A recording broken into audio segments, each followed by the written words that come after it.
Dakota State put together a strong second half and pulled away from North Alabama to earn its second victory of the season in dominating fashion.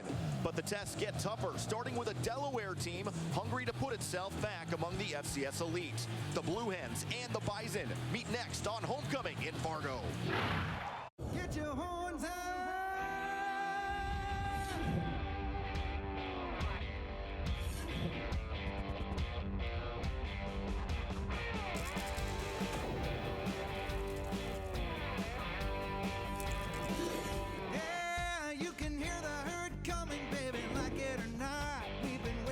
Tailgating in the parking lot. Now that clock is ticking down. The boys are ready to go. The energy in here's electric. Let's get on with the show. Get your horns up. The green and gold are back in town. Get your horns up. Pumped up and ready to throw down. Toss that coin up in the air. Bring the boys up to the line. Hold your horns up high because it's Bison time.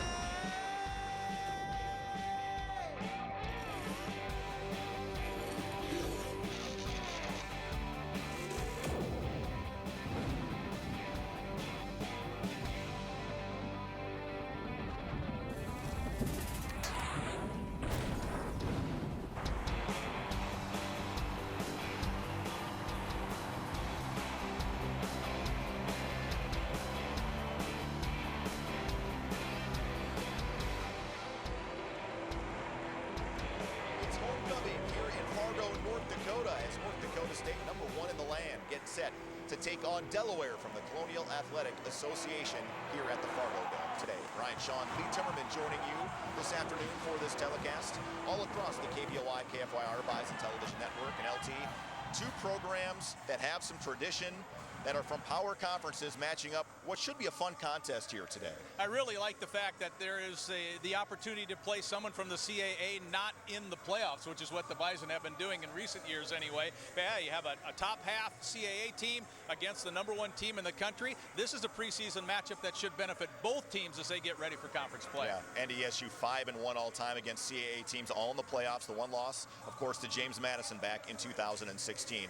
For North Dakota State offensively, got off to a little bit of a slow start last week against North Alabama, picked it up in the second half, but I think Courtney Messingham would like to get that group in rhythm a little bit quicker today. And one way to do it, I think, is to hit some passing plays. The passing plays so far have not been in rhythm. You haven't seen Easton Stick tape from the top of his drop and just find that receiver and zip the ball in there. I think we'll see a little bit more of that today. And last week, you're right, it did take till the second half before the Bison running game was able to get rolling.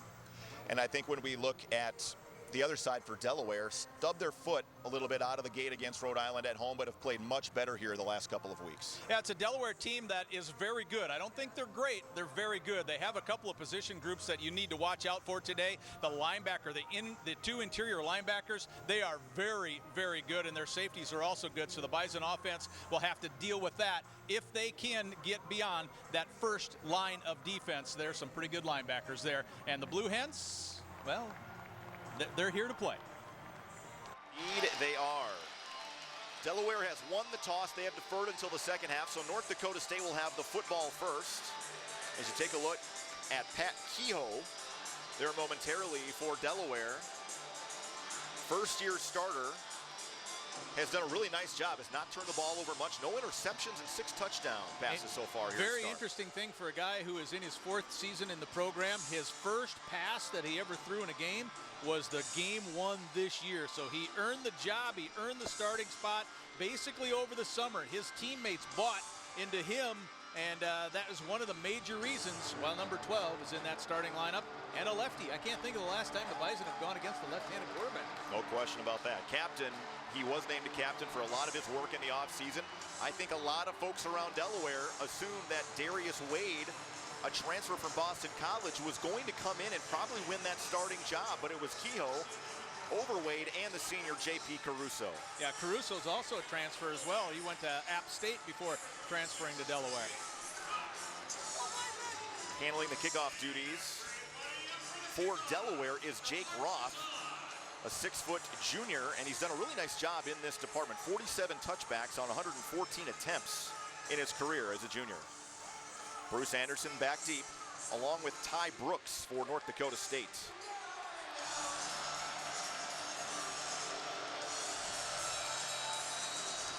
I get the sense, Brian, that the start of this game has a little bit more edge to it than the first 2 games that the Bison have played, and just because of the caliber of the opponent. There's a little more zip in the air, isn't there? There is. Delaware, a legit contender in the Colonial Athletic Conference. Peterson Farm Seed kickoff. Kick off your planting season with Peterson Farm Seed. Bruce Anderson, 6 yards deep, will take a knee. North Dakota State will start at its own 25. And let's take a look at the starting lineup brought to you by Shields. Easton Stick, Omaha, Nebraska. Dylan Radens, Becker, Minnesota. Colin Connor, Mineral Point, Wisconsin. Tanner Volson, Balfour, North Dakota. Luke Bacon, Granville, North Dakota. Zach Johnson, Blaine, Minnesota. Ben Ellefson, Hawley, Minnesota. Brock Robbins, Cavalier, North Dakota. Bruce Anderson, Tampa, Florida. Dallas Freeman, St. Michael, Minnesota. Darius Shepard, Blue Springs, Missouri. North Dakota State coming out in a jumbo formation here. A couple of tight ends and a fullback. Bison want to establish the run early, and Anderson finds a couple of yards before he is taken down on the play by a really nice player that we watched on film, Nasir Adderley, a young man that really flies around the football. Yeah, Adderley's been looked at pretty hard by the NFL. He's one of the players on this defensive side that will stand out. Let's take a look at that Delaware defensive unit. Starting lineup brought to you by Shields. Ashworth, Kitchen, and Ware, 3 guys that have some big shoes to fill. 2 of the guys that left that program in the NFL, the 2 middle linebackers, Troy Reeder and Charles Bell. Excellent players. We talked about Adderley and Malcolm Brown, the leading tackler 1 week ago. Stick quickly, dropping, plenty of time. Finds Desmond Kane open, working on Adderley. Now he was forced out of bounds. There is a flag that did not come out, but a hat did. We'll see if that is considered illegal touching or not. As of right now, it is a first down at the 46. Nodak Insurance Company replay. Stick looking off to his left. Passing game, a point of emphasis. Did he reestablish himself inside? If he's forced out of bounds, you have to reestablish yourself inside. If you run out of bounds on your own, then you cannot come back in and be the first touch. So he was forced out. Legal play. So a first down for NDSU, quickly up to the line here with 2 tailbacks next to Easton Stick in the shotgun. Ty Brooks, his first carry. Oh, Brooks makes a nice cut up the middle before he is taken down inside Delaware territory at the 43-yard line. But a flag back at the 50. Kenny Adewuse coming up to make that stop for the Blue Hens.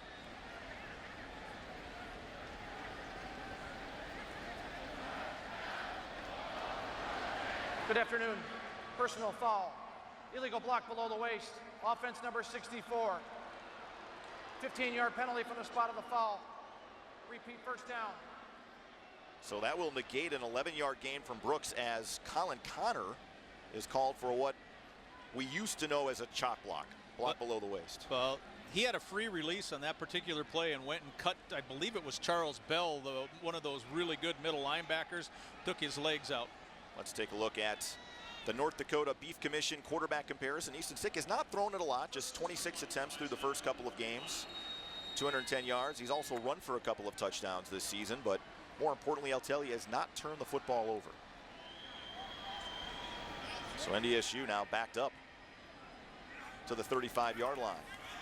Same play, this time to Lance Dunn. Got a couple of great blocks out in front. Dunn back to the original line of scrimmage, maybe gained an extra yard. Pickup of 16 up to about the 46.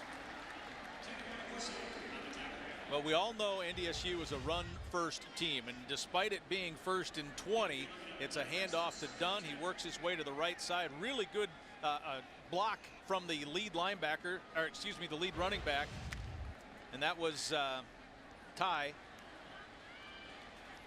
to help open it up and make it 2nd and 10.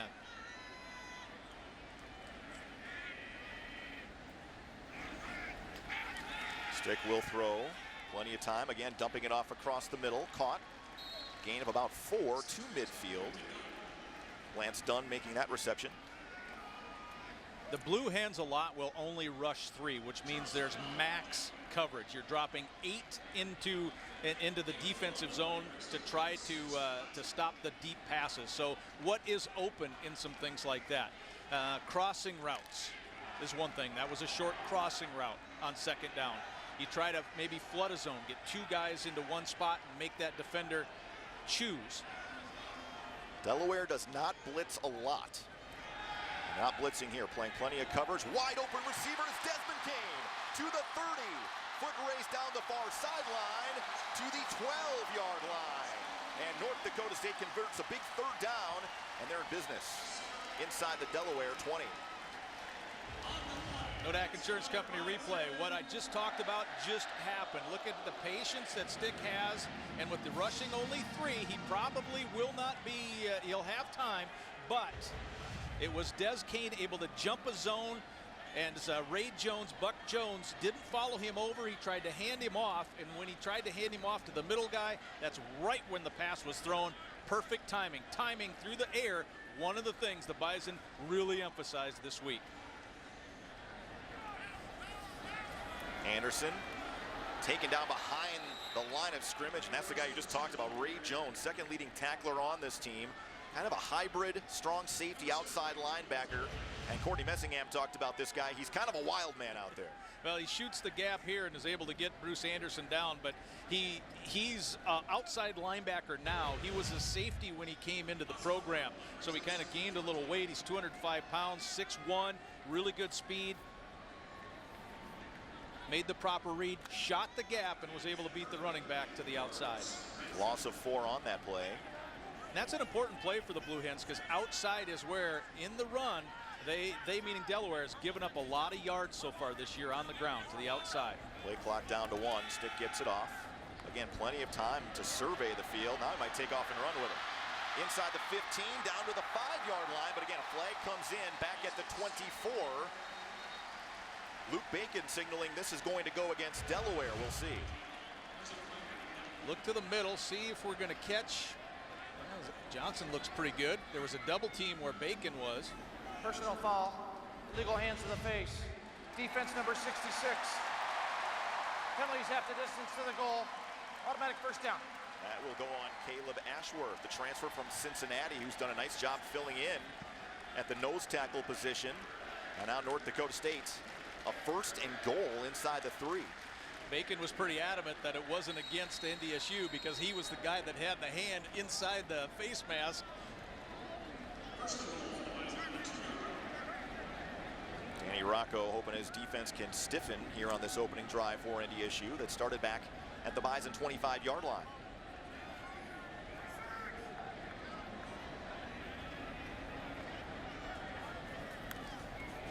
Quarterback run, Stick around the edge. He's in. Touchdown.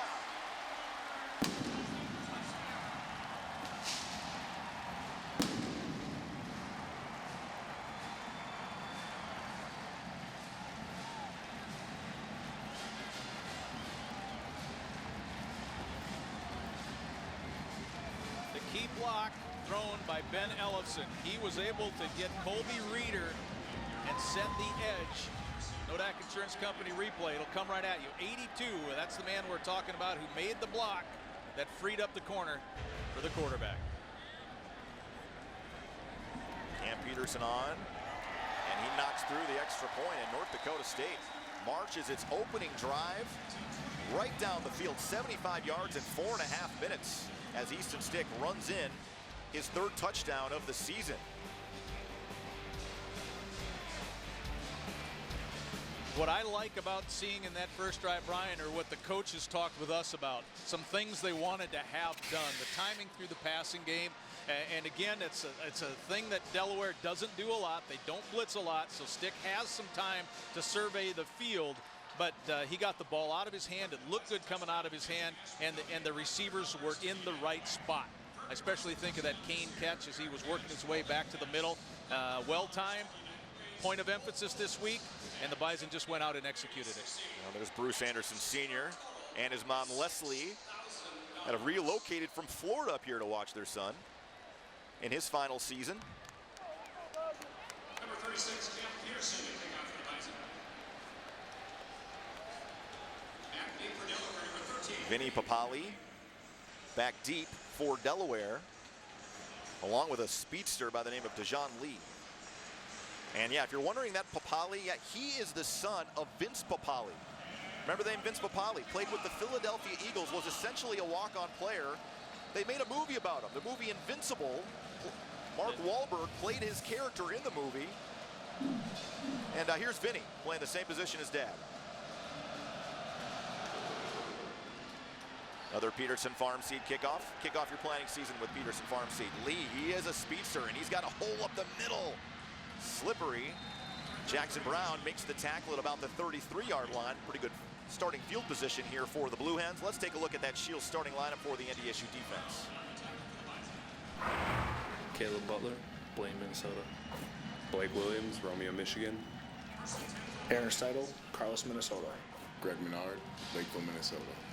Levi Jordan, Dickinson, North Dakota. Dan Marlette, Sioux Falls, South Dakota. Jabril Cox, Kansas City, Missouri. Jalen Allison, Papale, Nebraska. Rob Grimsley, Hutchinson, Minnesota. James Hendricks, Bemidji, Minnesota. Marquise Bridges, Minneapolis, Minnesota.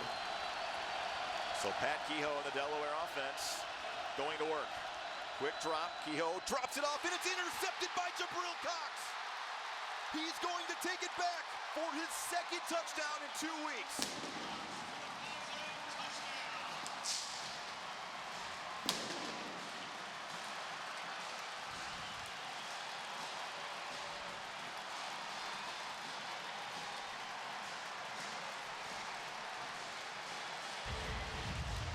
This looks familiar. Nodak Insurance Company replay. Straight look to the outside by Kehoe. He kind of telegraphed that pass intended for Walker.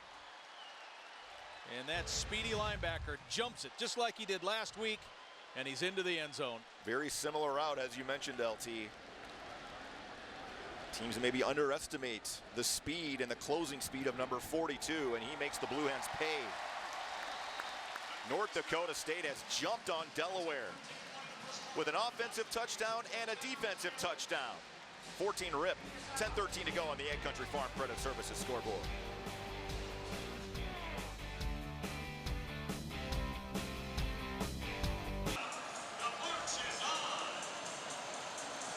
Now the homecoming crowd fired up here in Fargo as the home team, North Dakota State, leads at 14-0. Jabril Cox.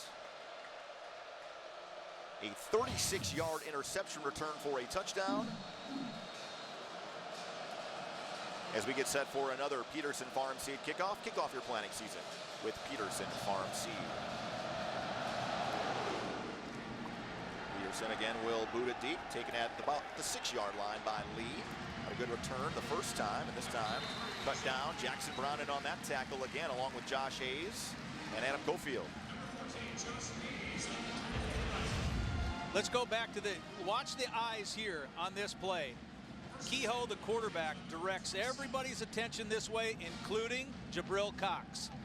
If you're not going to move the defense, you're going to have things like this happen. Cox is able to jump the route, which was very well covered anyway on the outside, and he's cruising in for that 36-yard touchdown. Yep, Kehoe, he gave that pass direction away long before he threw it. Play action. Kehoe rolling, has time, fires on the run, and caught by the big tight end Charles Scarf, and he is a giant. 6'6", 270, a transfer from Rutgers. First down Delaware up to the 37. He's a good one too. I like what Scarf brings with that size and talent. Big catch radius for that young man. You noticed on that play though, Kehoe was out on a boot. He was on a movement. When you move that pocket, you change the launch point, you minimize blitzes, and you make the defense harder to read the eyes. Is fired out to Walker, and Joe Walker unable to haul that one in. A big week last week against Cornell. 6 receptions, 154 yards, and a touchdown, but Jalen Allison knocks that one loose. There is a look at Kehoe, the first-year starter, a junior out of Madison, Connecticut. And again, that interception was his first in just over 3 games. He had thrown 6 touchdowns. His dad is a very successful high school football coach at Cheshire Academy, and that's brought to you by the North Dakota Beef Commission. Jabril Cox showing blitz, delayed handoff, Kenai Kane. He is tripped up by Cox after a gain of 2. And Kane is a workhorse, and he is a load at 240 pounds for the Blue Hens. To go back to your point, Brian, about the first interception. Kehoe was one of only 3 quarterbacks in the country in the FCS level that had 6 touchdown passes and 0 interceptions. We're going to see another one of those kids next week, and Taryn Christian is one of them. But you can take Kehoe off that list on that pick. 3rd and long for Delaware from the 39.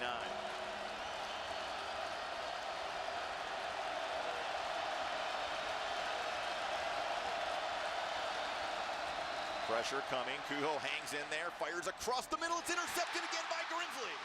Robbie Grimsley is going to be marked down at the 40-yard line. But that is already 2 interceptions for Kehoe in the first 2 drives of the day. He has had some success this year down the seams. This is where Kehoe is going to throw this one right down the hash mark. But Robbie Grimsley's job is to make sure he is the deepest one. He catches it with the knee down. That's where the Bison will get the ball. Nobody got behind him. He was in perfect position. That ball floated right to the safety. Very poor pass. A little bit of edge pressure in the face of Kehoe as he tried to get rid of that football. He's pretty comfortable in the pocket, though, so I don't know that that was the major issue on there. If it was, then the Bison are in for a big day because they haven't even started pressuring him yet. 12th career interception for the former Minnesota Mr. Football out of Hutchinson. Back to the ground game. Anderson tiptoes through a hole, a swarm of white jerseys. Take him down after a gain of 3. Now I think we'll see if the Bison can get that running game to settle in. We figured going through the air was something that the team wanted to look at. Very successful at doing that, and they did in that first touchdown drive. As we look at Coach Rocco, his 2nd season, Coach Rocco knows what it's like to be in this building. He was with a Richmond team just a few years ago. In the FCS quarterfinals, NDSU rolled in that game. Stick will throw it again, now drop it off. Ty Brooks able to get away from a couple of blue hens, and he's going to be close to a first down at midfield. He's about a yard short. Well, he made the first man miss, and it's hard to make the first man miss because that first guy, I think, was Troy Reeder, the guy who leads the Blue Hens in tackles.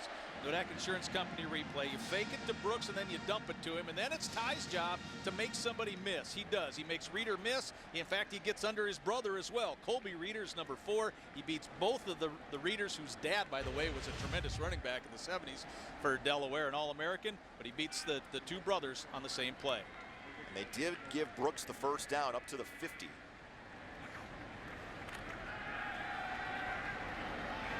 Stick rolling, firing. That one tipped by Jones. Incomplete. Yeah, Armin Ware was kind of shadowing Stick a little bit, not going to get there for the sack, but it was knocked away. Let's take a look at the Bobcat game recap. North Dakota State taking the opening drive down the field, and then 2 interceptions by Kehoe. And this has not been the start, certainly, that Delaware was looking for here on the road. It's about as bad as Delaware could have. It's not good for them. Bison don't care. Stick's going to keep it this time up the middle, and he's upended by Adderley after a gain of 6. Really nice surge on the offensive line on that particular play. It's actually a quarterback power. Nodak Insurance Company replay. You're going to see number 71, Bacon, leading the way. He pulled on a quarterback power. Coach Hedberg said he thought quarterback run might be a bigger part of the game plan today. So they're using Stick in the middle of the field. Usually it's red zone stuff where he's a little more active running, like that first touchdown. 3rd and 3 here for the Bison.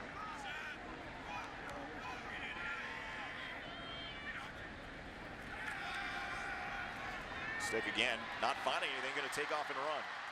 Taken down at the 35-yard line. Again, it's Adderley coming on to help make that tackle, but Stick has another first down for North Dakota State. The Bison continue to move the football. Here's your Nodak Insurance Company replay. Stick surveying. Look, watch his eyes. Nothing to the right. Well, I'm going to pull it down and run it because the middle of the field was open. If you're going to only rush 3 and put that many people in coverage and not have somebody responsible for quarterback run, Stick's going to do that to you all day long. Quick game out to Darius Shepard. Got a nice seal block on the inside, and Shepard eludes a couple of tacklers before he's taken down at the 20-yard line. Gain of 15 before Bell and Jones make that stop. Most important part of that whole play, the block you talked about. It's Christian Watson, number 1. Check out Watson. He gets the block. Able to free up the outside. Boy, if you're going to be a wide receiver and you're not going to block for NDSU, you're not going to play.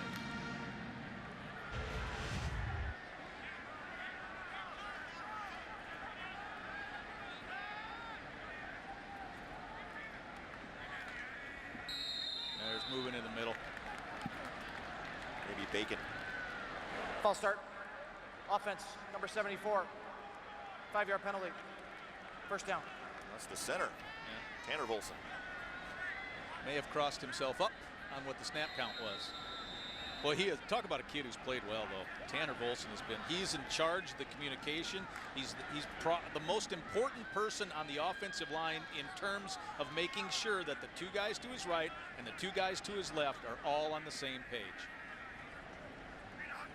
1st and 15. Stick going to air it out for Watson. Went up to get it.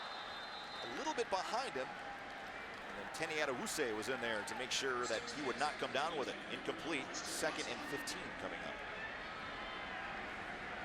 Let's take a look at today's officiating crew. A crew out of the Missouri Valley. Matt Gallagher is your white hat. Crew that has been here quite a few times over the years.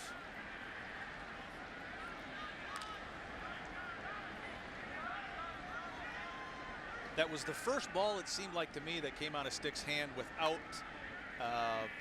pinpoint purpose. Hand off to the outside again. Great edge blocking as Lance Dunn takes it inside the 15, a yard short of a first down. Pick up about 14 yards on that play for the senior from Waterloo, Iowa. Well, we certainly know while Colgate went to the outside as many times as they did. That's because that's where the yards are, and you're running away from the guy like number 5 Bell there and number 9 Reeder in the middle. If those are your best tacklers and your best defensive players, well, you avoid them. You go to the outside, and so far the Bison have been very good on the edge, opening up that outside. This time it makes it 3rd and short. Stick's going to keep it again up the middle. He's got another rushing touchdown.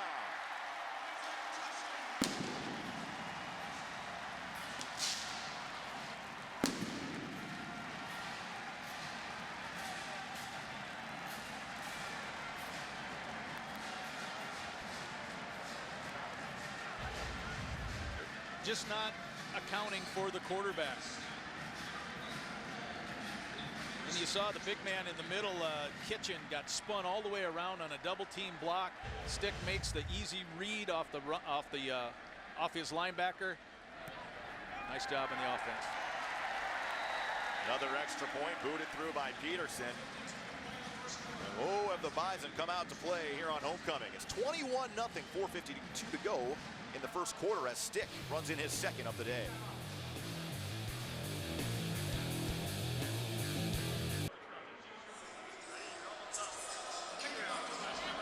Show your Bison pride today with an NDSU Gate City Bank ATM and a check card. Visit gatecitybank.com/mycard.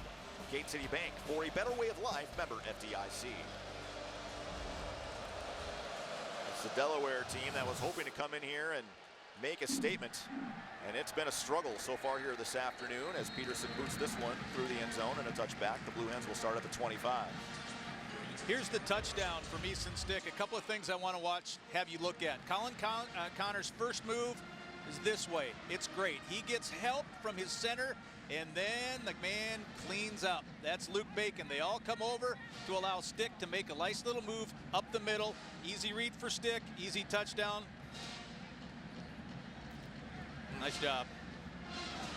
Physical play on the line, and Chris Kleiman said this week, we're going to challenge those guys to get the run game going, and so far, so good.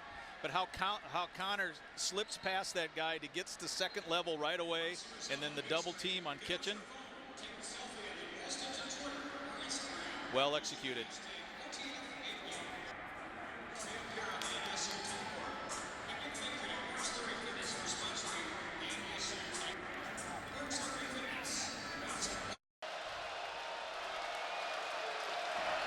Delaware offense back on the field, trailing by 21 here in the first quarter.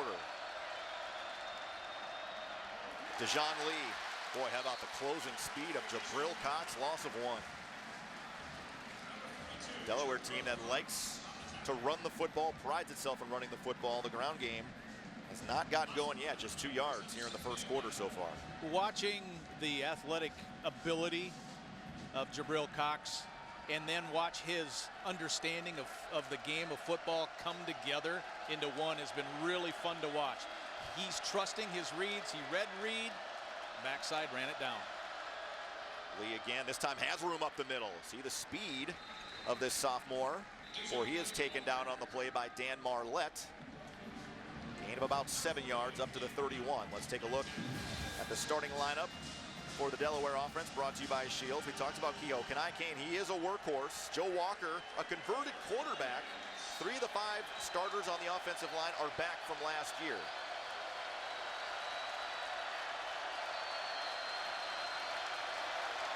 Kehoe to throw on 3rd down. Pressure coming just out of the reach of Walker.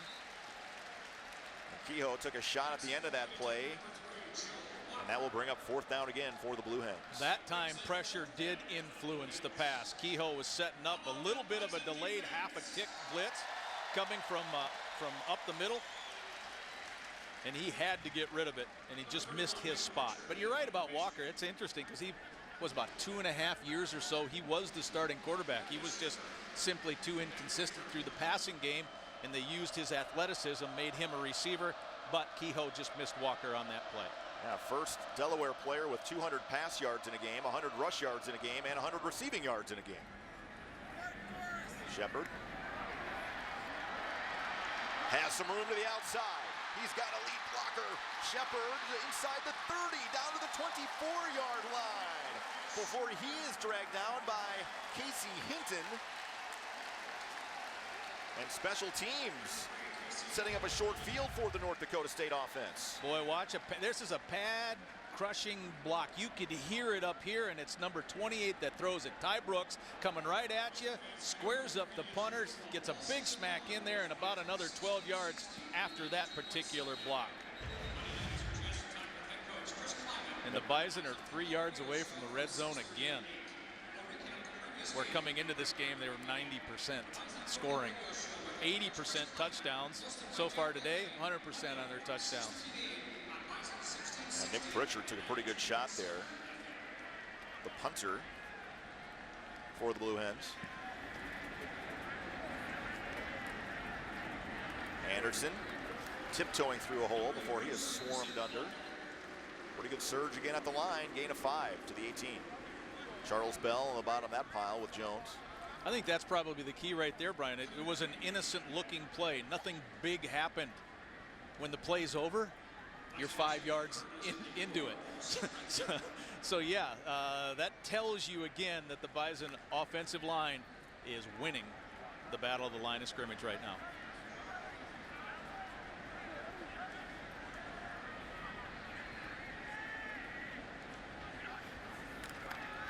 Play action again for Stick. Across the middle, wide open man is Bruce Anderson. Touchdown.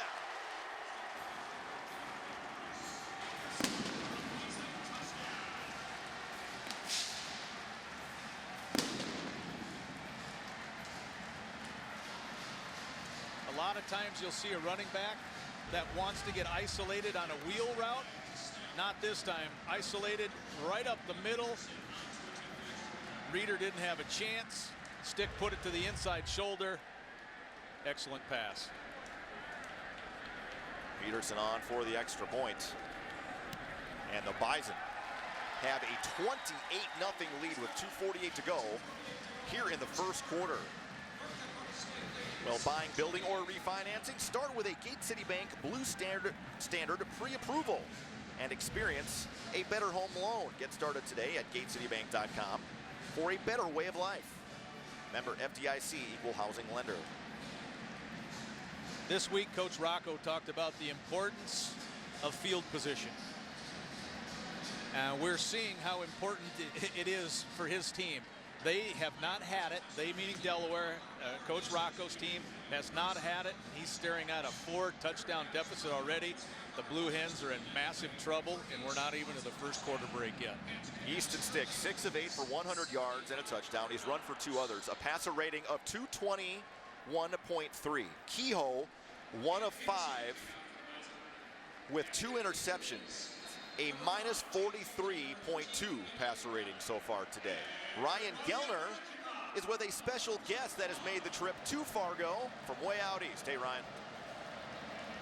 Yeah, guys, we talked about his son a lot earlier, Vinny Papale. I am with Vince Papale, of course, the movie in 2006, Invincible, loosely based upon the story of your life, and welcome to Fargo. Oh, it's great to be to Fargo right now. Everybody's been so great. The hospitality, the way we've been treated. Us Blue Hen fans, my wife Janet and I, has been phenomenal. I was looking over your shoulder because Vinny just returned that kickoff, but he's okay.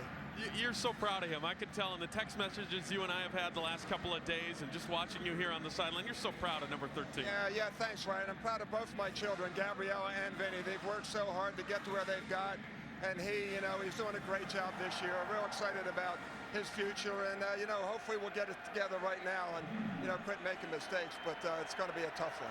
Your story with the Philadelphia Eagles, a tryout to get onto the football team, and getting there at 30 years old and then becoming this special teams star. What a story that was. It's almost like I'm still pinching myself. It's 13 years later. It was on HBO yesterday.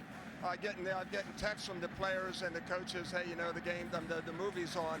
It's just been incredible, and I have Mark Wahlberg give it everything that he had in his heart to make it look like it was the real thing out there. It was tremendous. And what an honor. I mean, you have Walt Disney calling you and saying they're going to do a movie about you. I mean, can you imagine that, Ryan? That happened to you?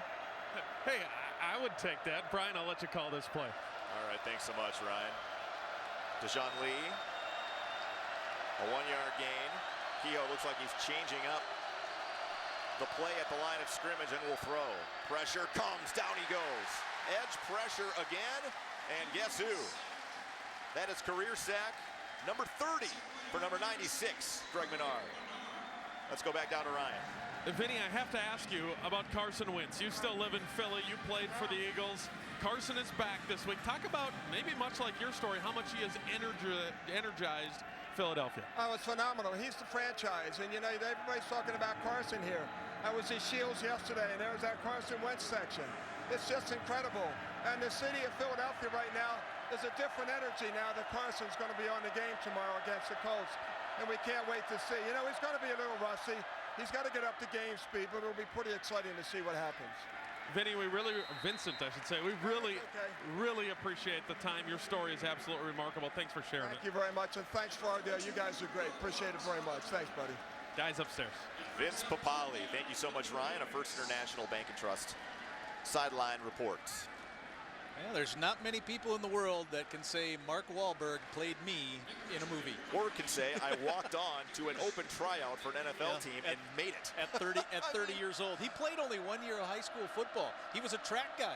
Yeah, St. Francis was a really standout track guy, and that's what got the attention of the coaches. He ran a great 40 time, and there he is. Pritchard, nice high punt again. This time Shepard will call for the fair catch at the 37-yard line. 28 seconds left to go, and this first quarter cannot get over fast enough for Delaware. No, this is one of those games for Delaware that if you're playing it in a video game, you would reach over and make your opponent mad by hitting restart.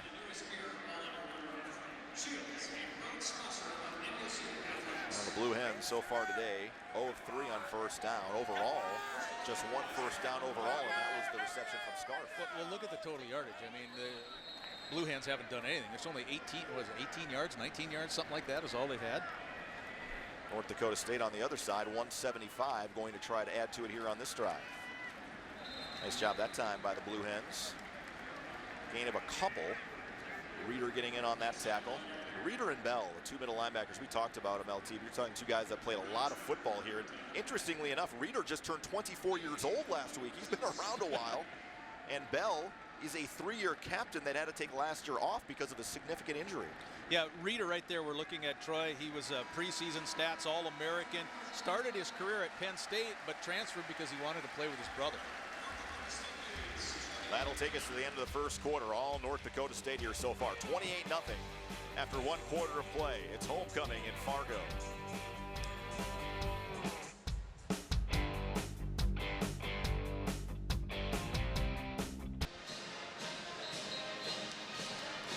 Let's take a look at the Bobcat game recap.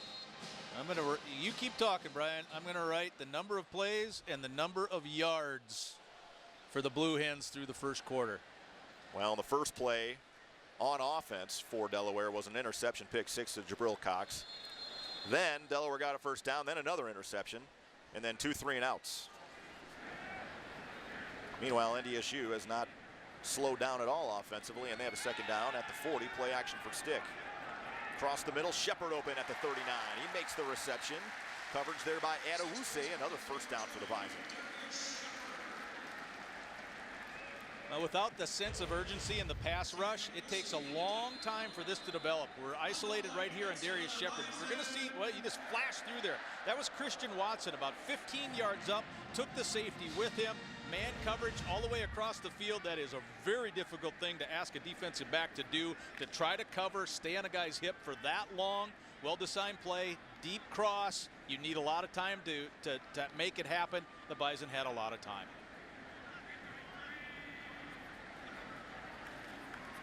To the ground game for Anderson, bouncing off a couple of tacklers, can't shake free from Cam Kitchen, who hung on to Landerson's leg. No gain.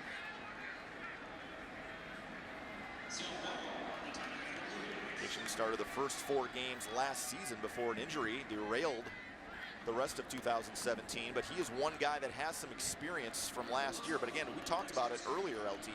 They lost 2 really good defensive linemen to the NFL. Yeah, one's in the NFL. The other one had a tryout. He didn't make it in the NFL. He's still playing pro ball. He's up in Canada. So, yeah, 2 of the guys who were playing in that defensive line last year making a living playing football. Outside run again. Not a lot of room to roam. I think we're seeing the key guy so far in these outside runs. It's Buck Jones, number 7. When he doesn't give up the edge, the Bison are not breaking it big. When they take care of him, it's been a big run. Let's take a look at your fun fact brought to you by the North Dakota Soybean Council. Since 1980, U.S. farmers have increased soy production by 96%, using 8% less energy. 3rd and 9 here for NDSU.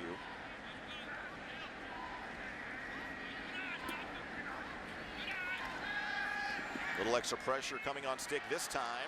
Stick wiggles out of one, what would have been a sack. And I think that catch incomplete. Nice effort by Stick to get the ball out as Dunn made the reception out of bounds. Oh, one of those linemen's limping off. I think that's, Zach Johnson's going to stay out there. There's a hold on the play, I think is what's going to be called. I think it was on Luke Bacon. We'll see. But it was as Stick steps out of that, gets the pass away. 68. Penalty's been declined. Result of the play is 4th down. Yeah, they called the guy who's limping a little bit. That's Zach Johnson, the junior from Blaine. Zach playing in his 26th game as a Bison. Somehow, Stick got away from Ray Jones, who's an excellent open field tackler. And that was the first time we really saw Delaware bring extra pressure, LT. The Blue Hens are going to have to bring more of that. Obviously, what they've been doing is not working. Garrett Wegner, a little bit too much on this punt into the end zone, and Delaware will start from the 20.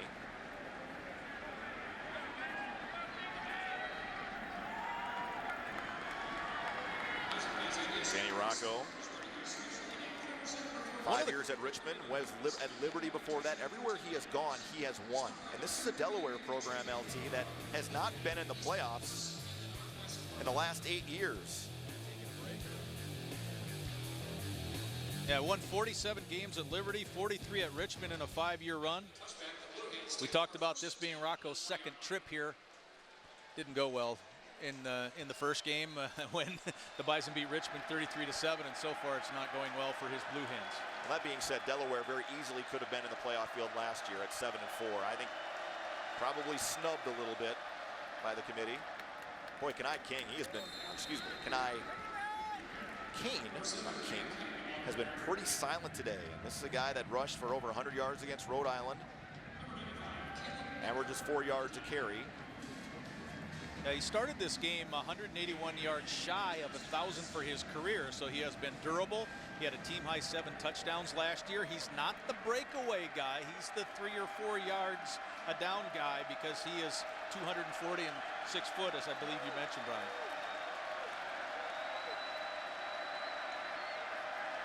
Jordan comes on pressure.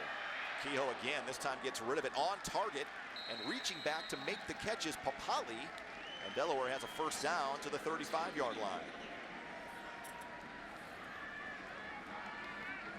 How much time do you need? Well, if it would have been a half a step more from Bernard, that would have been an incomplete pass. But a very good job, I thought, by Delaware, especially on the right side. The guard, the right side guard picked up Jordheim, as you mentioned, coming on that blitz. Kehoe had that one tipped, and boy, Grimsley had a beat on that one again. Dangerous pass. Owen Tyler, the intended target that time. Was that Caleb Butler that got it? Butler did not play last week. They held him out for safety reasons. If it was a big opponent, he probably would have played. Let's look on the left and see if number 95 gets a hand on it. Yeah, he does. That's Caleb Butler back in the lineup. He's a senior from Coon Rapids. Well, the way Grimsley had read that, that may have been the best thing that happened on that play. That it got tipped. Yeah. There wasn't much space on where it looked like Kehoe was trying to throw that. One of those little short outs that Jabril Cox picked off for an interception. Screen to the big tight end Scarf. Well designed and executed that time for the Blue Hens across the 45 to the 47-yard line. When a team is as aggressive to the quarterback as NDSU is, at times you have to use that aggression against them. And how do you do that? With screens, some little dump offs to the tight end. Picked up the first down.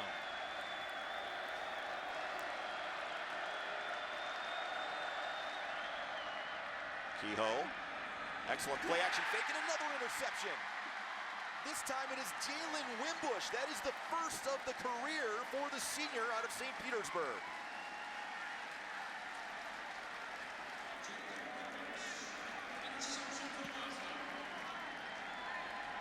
Boy, Kehoe's just not getting very clear pictures in terms of what he wants to do with the ball through the air.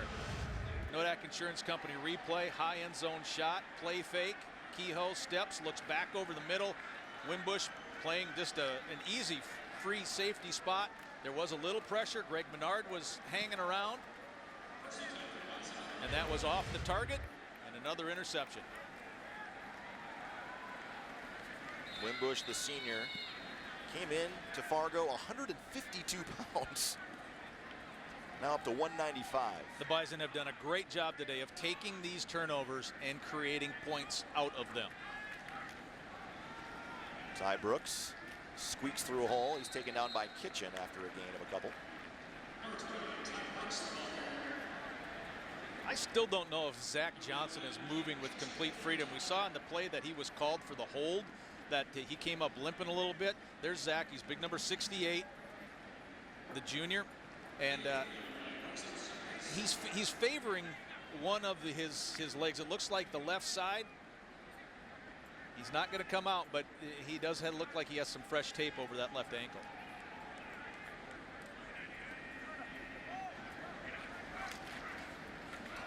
Brooks again, delayed handoff. Playing cat and mouse around one of his blockers. Taken down again by Reeder, among others. Looked like Ty was hoping that Dallas Freeman was able to move the guy he was kind of jostling with, and that did not happen, and the play stalled out right at midfield.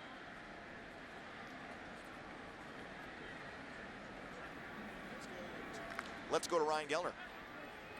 Yeah, guys, Lee, you're exactly right. Zach Johnson, the offensive lineman for North Dakota State during that last series, came over, was complaining about his ankle, did get it wrapped up. They'll reevaluate that at halftime, guys. Thank you so much, Ryan. Boy, again, all day for Stick.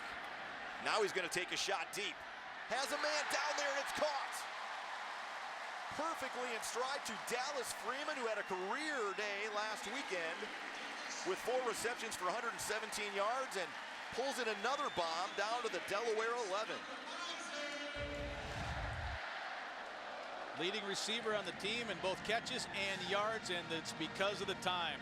Now Freeman goes big. That's the thing that, you know, the play blew up, so it wasn't happening. There was no able to, Stick couldn't get it out on time, and so Freeman and Stick both said, we're going to scramble. It wasn't a scramble, but we're going to go deep. They saw each other.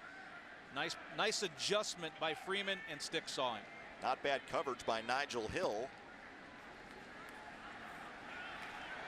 Stick across the middle. Open man in the back of the end zone is Ben Ellison. Touchdown.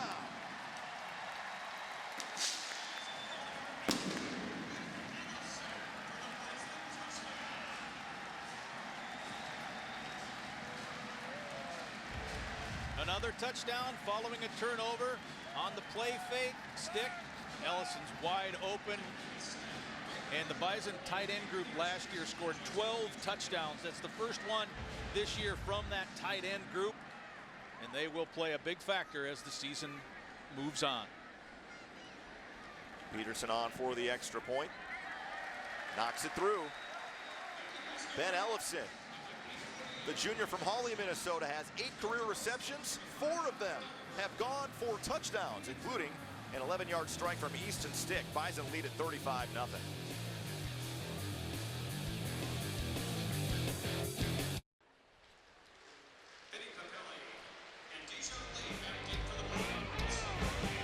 Whether you're buying, building, or refinancing, Gate City Bank home loans are locally approved, financed, and serviced. Gate City Bank, for a better way of life. Member FDIC, equal housing lender. Another Peterson Farm Seed kickoff. Kick off your planting season with Peterson Farm Seed. DeJohn Lee from his own goal line. Steps on a 1 tackle before he is dropped at about the 24-yard line. Josh Hayes in on that special teams tackle for NDSU. The 2 guys receiving the kick, Papale and Lee. Papale was on the side that Peterson kicked to, but right when the ball was in the air, Papale took off. Lee came over, so it was kind of a designed play, it looked like, to try to make sure that DeJohn Lee was able to run that kickoff back. So far, Delaware 8 rush yards, 37 passing yards, and 3 turnovers.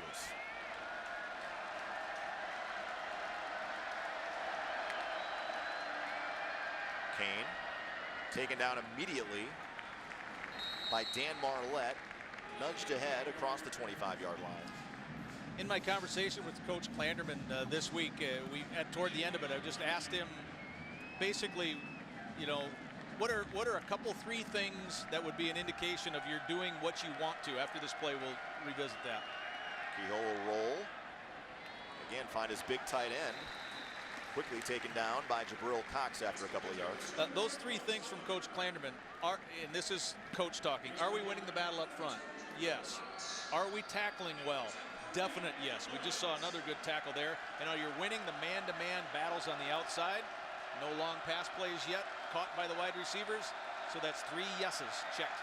That's what Matt Ent said. It was our focus this week. We wanted to improve our tackling from the game against North Alabama last Saturday. Kehoe, 3rd and 5. Fires off target, incomplete. Jamie Jarman was the intended target. Josh Hayes in at defensive back, the sophomore out of Florida. Jarman's an interesting story. He's a 24-year-old as well, and he was a professional baseball player. 2nd-round draft pick by the Texas Rangers. Played in the minor leagues, had some trouble hitting the ball, but they don't take your signing bonus away. $600,000 signing bonus back in 2013. Yeah, and now he's in his senior season of playing football with the Blue Hens. Nick Pritchard out for another punt. Nice high, tight spiral deep. Driving Shepard back to the 23. Nice open field tackle that time by Adderley after a couple of yards at the 26. We will step aside. 35-0. North Dakota State leads. 7:33 until halftime.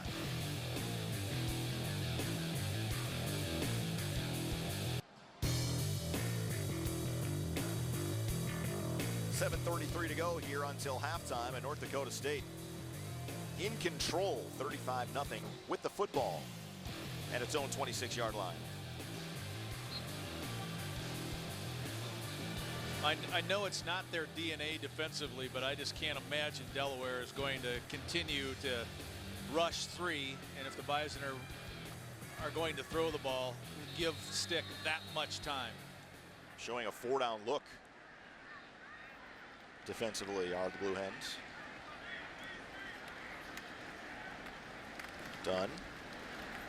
Met in the hole that time by Brandon Hall. A couple of yards.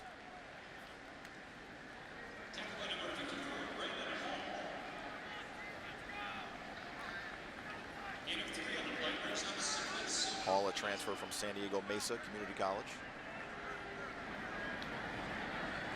You're right, there was, and there looks like there will be here, 4 down linemen again, but is the center covered? That's kind of the key. So it's still a 3-down look, yep, with the 3 down linemen. That Kitchen, that time on the end. Wide open. Ben Ellefson's got another reception. A first down across the 45 and draggling Adderley to midfield. That was beyond way wide open. Just a simple little release from a man who has a touchdown catch. He just kind of sheds Kitchen, goes to the flat. Nobody around, an easy first down. And there's that tight end mentality. No stepping out of bounds. They're looking to initiate contact. Ben, the junior from Hawley. Dunn through a small crease, diving ahead to the 46. Well, that was a read option there from Easton Stick, but I would think that Stick is done in terms of pulling the ball and running it. I'm going to make an assumption already with 6 minutes to go in the first half that the Bison don't want their quarterback running the ball too many times again that isn't inside the 10 if you're trying to score. Well, we saw Colby Reeder out here, and he was kind of a game time decision with an ailing back. Not in on this series, as Drew Nichols, the man that stepped in for him last week, is out on the field. Stick to throw again. Just out of the reach of his intended target, Phoenix Sproles. True freshman out of Robbinsdale Cooper High School. Very highly recruited. And Sproles is one of the freshmen that is going to play probably beyond the new rule, if you will.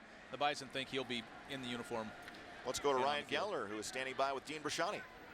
Yeah, the president at North Dakota State University, Dean Brashani, joins me now. Homecoming, always a special time of the year. You can just feel the electricity in the air. The over 10,000 people we had for the homecoming parade, thousands of alumni and friends, and then a game like this, you couldn't make a better homecoming than the one we're having today. And this football game right now at 35-0, your Bison look pretty good. They sure do, and I know we're going to get to see a lot of the second and third string players. We love that because them getting reps is the future. It's the foundation that we're going to be able to build depth on. Pretty exciting, and it's pretty exciting to see this team performing against a team like Delaware. This is a good football program and a good team, and they're making them look somewhat otherwise. And again, you've got a pretty good football team. 3 home games in a row. You have to be happy with the way the fans have reacted and come out once again this year. Well, absolutely, and it's great preparation for what's going to be an extraordinary game against South Dakota State next week. That is one heck of a good team, and we know it. So we're not taking anything from these 3 games outside of the opportunity to prepare for SDSU. They get bigger from here on out. Thank you so much, Dean. I appreciate it. Best of luck to you as we move on through these weeks. Excellent. Thanks much. Go Bison.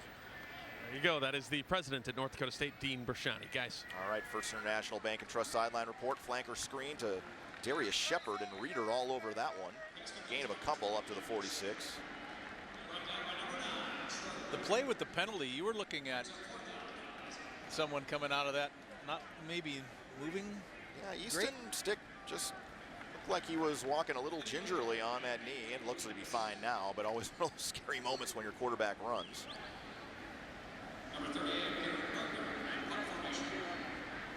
Garrett Wegner back deep, or back to punt this one away.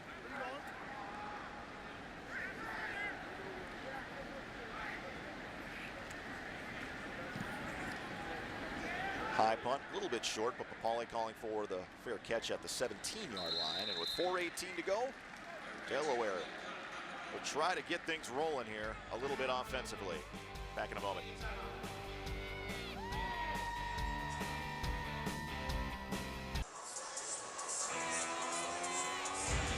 Show your Bison pride today with an NDSU Gate City Bank ATM and check card. Visit gatecitybank.com/mycard. Gate City Bank, for a better way of life. Member FDIC. Kehoe back to pass, fires high across the middle. That was off the hands, I believe, of Wimbush, who just had an interception a moment ago, incomplete. And Kehoe has just not been on target here today, LT. That one sailed on him a little bit too. Marquise Bridges was in pretty good position, but Kehoe, at least he stepped up into the pocket, it seemed like, with confidence, and he rifled that ball with confidence as well. It just sailed on him a little bit, but trying to force it into some double coverage, but when you're already down by 35 points, you have to try to force the issue somewhere.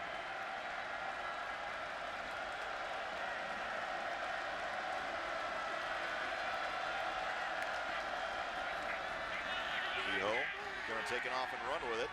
Slides down before he is finished off by Marquise Bridges after a short gain. Kehoe did run the ball quite a bit last week against Cornell, and for 240 pounds, deceptively fast, I thought, running the ball last week. I like what NDSU is doing right now pre-snap. There's a lot of pre-snap movement. They're making and forcing Kehoe and his offensive linemen to look at different things. Bridges had a little false feint on a potential corner blitz.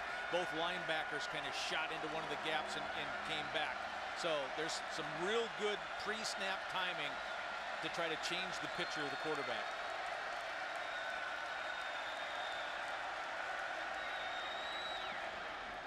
Walker turned around to look for the ball, and it was already going by him.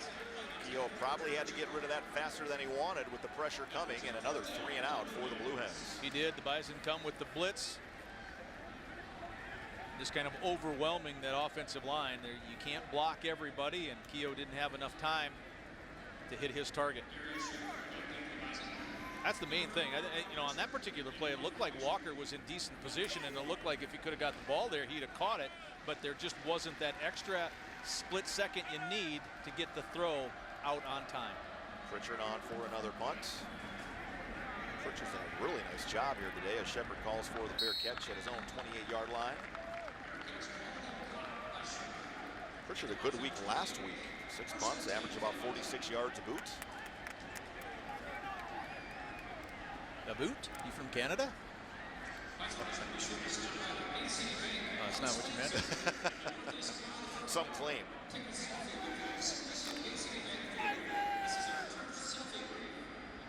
Sorry. Couldn't help yourself, could you? No, I couldn't. You've been around me long enough to know that there are times when I can't. Well, NDSU nearly 300 yards of offense here in the first half against a defense that coming in was ranked in the top 10 in the FCS in yards allowed per game. Anderson keeps the feet moving. Well, Zach Johnson's really favoring that left ankle now. He's getting up slow, he's hobbling on it. But if you take a look at the contrast of the way the two defenses are playing, how NDSU's defense is hopping around and feinting this and showing this and dropping off. When the team in white is lining up pre-snap, they're not moving. So they're not trying to do anything to adjust the reads that Stick has right now. Back to the ground game as Anderson finds another hole. Boy, Bruce tough to bring down. Finally finished off by Charles Bell after he picks up a first down at the 44. That's maybe the biggest difference we've seen from Bruce Anderson the last couple of years to his first couple of years. He is running through arm tackles. And he's put on the weight, LT, frankly, and you can see it. Yeah, it does not come down easy heading into this game. After the first two, he was 4th in the country in yards per carry. Bruce is well over 2,200 yards in his Bison career. Outside give again to Brooks, and Jones again coming off his block and making the tackle. No gain. Kind of hopped around Lance Dunn, but he's been the key. He's been the key to the edge so far. Buck Jones, number 7. When he's been in position, the Bison have not been able to bounce him. When he's been caught a few times, there's been yards to be made outside. Comes from a really athletic family. Actually, his uncle Alvin is the leading shot blocker in Georgia Tech basketball history. There's a hole to the outside. Dunn carrying a tackler. Reeder rides him down. Going to be very close to a first down. Looks like about a yard short inside Delaware territory. Well, what you said about Bruce Anderson, his last carry can almost be mirrored right here on this carry from Lance Dunn. Look at where he gets hit. He gets hit on about the 48. Look at where the ball ends up. Really close to a first down. It was actually Tenny Adewuse who made the tackle, not Charles Bell, for Delaware. Chris Lyman calls a timeout here as we are down to 1:21 to go until halftime.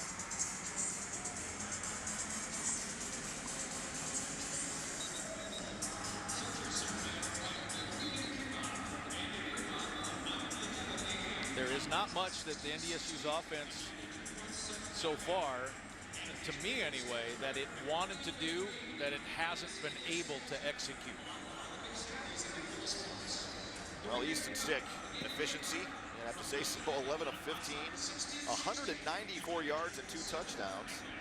He's also run for 41 yards and 2 scores today. Yeah, 14 of 26 coming into today after the first 2 games. So yeah, through the air, the Bison getting it done. Dunn running up the back of his offensive lineman, has enough for a first down to the 44. Little zone play, follow the big boys, see what you can get. I know the center Tanner Bolson was in on that. Both guards moving the nose guard in order to get that first down. Bison go into hurry-up mode as we tick down towards 1 minute to go. Desmond Kane makes that reception. Caught it with his knee down, so no chance to advance.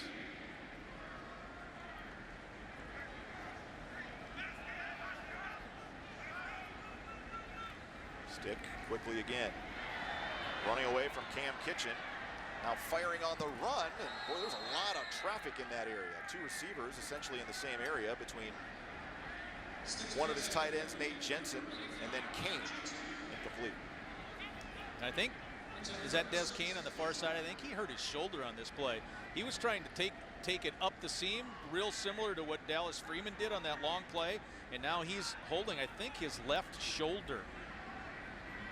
The arm is hanging, and he did get tied up in that group of people on the far side.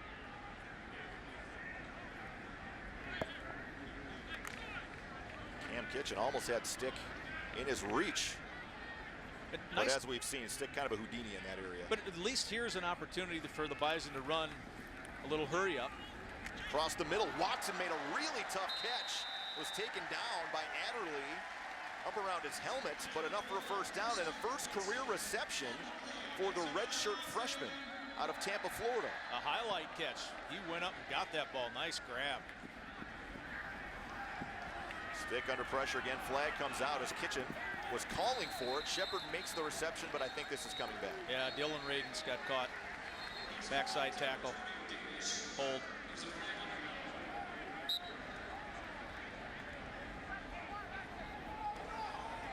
Holding. Offense number 75. 10-yard penalty. First down. I don't know if the official was going to throw it, and then Kitchen put both of his arms up and said, come on, man, and then the flag came out. So that'll back the Bison up about 10 yards to the 41.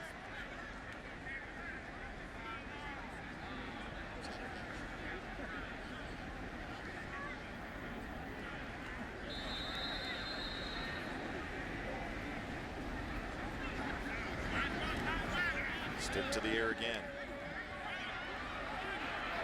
Now going to fire downfield. It's Freeman, just out of his reach inside the 5-yard line. And it was Nigel Hill in on the coverage for Delaware. The initial pass route was 4 verticals, all 4 wide receivers just running straight up the pass. And then Freeman had time to try to get up and couldn't pull it down. Let's take a look at Christian Watson's first catch as a Bison. It'll come at you over the middle, and he goes and gets the ball. He owned it. Nice job.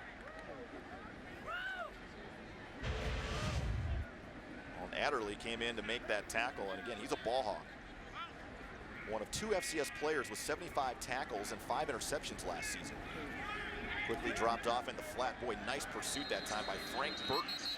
Ball State transfer and a timeout with 13 seconds left in the half. Well, you mentioned Adderley, and if the name Adderley sounds familiar, especially to Packer fans, it should, because Herb Adderley played for the Packers, played for the Cowboys. That's his cousin. His cousin's Herb Adderley. He's in the Hall of Fame now, I believe. Yeah, won 3 Super Bowls with the Packers and Cowboys.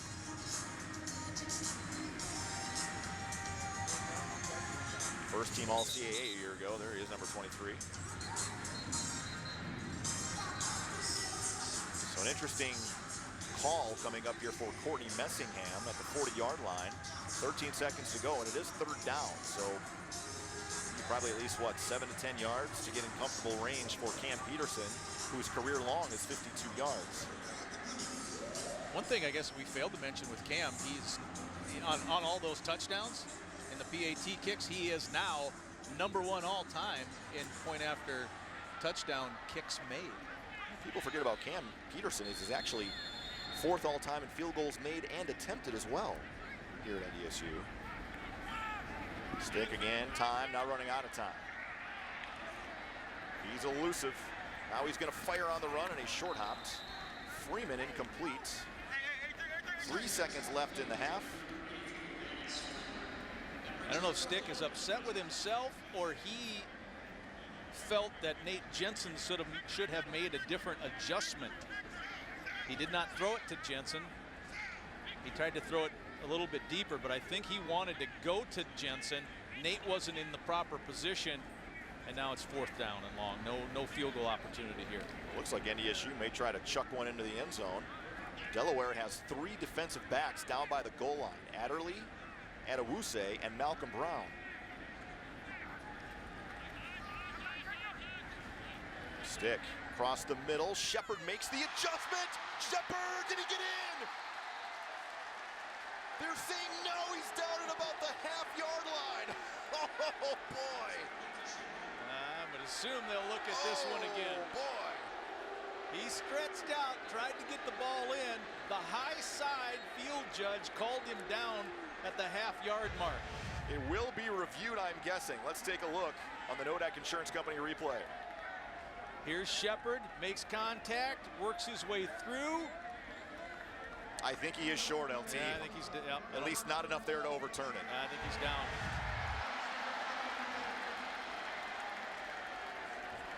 Oh, boy. That first play that we had, that first replay you saw, I don't think he's going to allow it. But then is there enough time left? Because Peterson is out there, and the kick team is out there right now. I think it was Brown that came over to make the tackle. He did. Malcolm Brown is #1.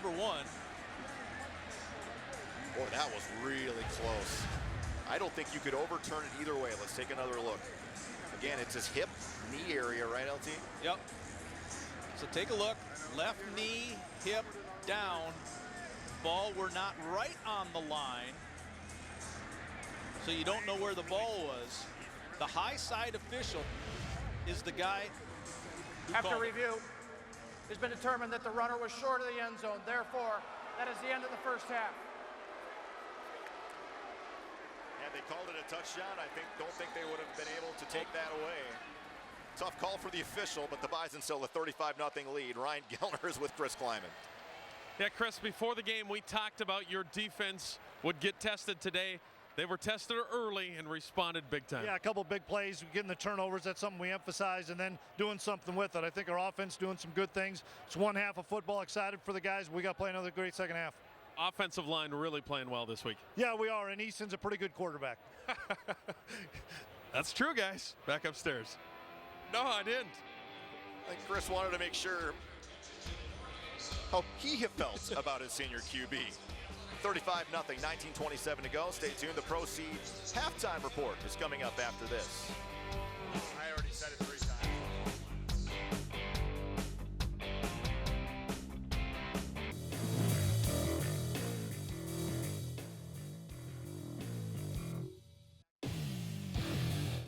North Dakota State just getting set to kick off the second half of play. Brian, Sean, Lee Timmerman with you. Let's go to the third member of our broadcast team, Ryan Geller, who's standing by with Delaware head coach Danny Rocco. Danny, it didn't start out real well and hasn't gone real well since then. Yeah, that's an understatement right there. We've played a really bad half of football against a really good football team, and this is the result when you go out there and do that. So offensively, we had 50-some yards in the first half, 3 interceptions. That obviously is not a model for winning. Defensively, we're giving up too many big plays, too many shots down the field. So we're getting beat right now by a really good football team. My football team's going to have to perform better here in the second half. Appreciate you taking the time, Coach. All right, thanks a lot. Yeah, guys. All right, thanks, Ryan. Overall thoughts, LT, from what Coach Rocco said. He really did pretty much tell it all. He's seen things snowball in this building before, and that's what happened to the Blue. Yeah, total domination. Bison had 315 more total offensive yards than Delaware did in that first half. Overall for North Dakota State, we already saw some of them rotate some backups in, an opportunity maybe to do that here in the second half as well. Yeah, we might see more on the offensive side. It'd be interesting to see who the second quarterback would be in if he does get in. Will it be Hotchkiss? Will it be Trey Lance? Trey got to play a little bit at the end of last week. Remember that freshman rule, you only get to play 4 before you lose the full year of eligibility. Another Peterson Farm Seed kickoff. Kick off your planning season with Peterson Farm Seed. John Lee from his own goal line. Opening return was pretty good. Cannot get away from the streaking defender, James Hendricks. Safety coming in to make that tackle at the 17. Did appear that there was a little bit of yardage to try and bounce that one, but Hendricks was able to get on the leg to bleed just a little bit and trip him up. Otherwise, there might have been a few more, maybe 15 more yards or so to the near side.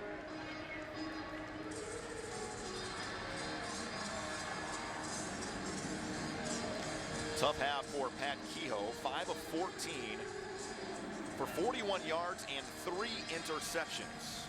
There's a look at Kehoe. Yeah, Kehoe was 35% in the first half, Stick 68%.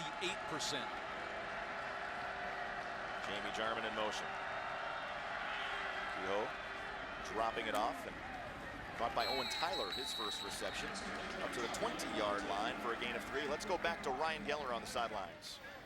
Guys, we wanted to revisit our keys to the game, our Dakota Magic Casino keys to the game, and grade out how the Bison have done so far. Our first key was play better up front. That offensive line looking very good today. Bison able to run it both from the quarterback standpoint and from the running back standpoint, so that is very well. Number 2 is players making plays. You only need to look at Easton Stick statistics, see how well he has played. Both running backs are playing well. Jabril Cox on defense, the players for the Bison making plays. And then field position for the Bison. They've been able to capitalize with turnovers and things that have put the ball in the Bison end. 3 for 3 today, guys. All right, thank you, Ryan. And for the first time this afternoon, some running room for Kenai Kane, but a flag back at the 17. Signal is offsides towards NDSU, so that play will stand. Gain of about 11 yards for Kane, enough for a first down.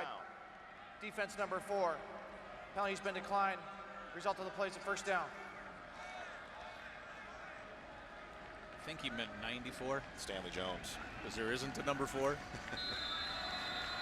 But yeah, there's the biggest running play because Kane and Lee, the 2 main runners, each only had 7 yards apiece total in that first half.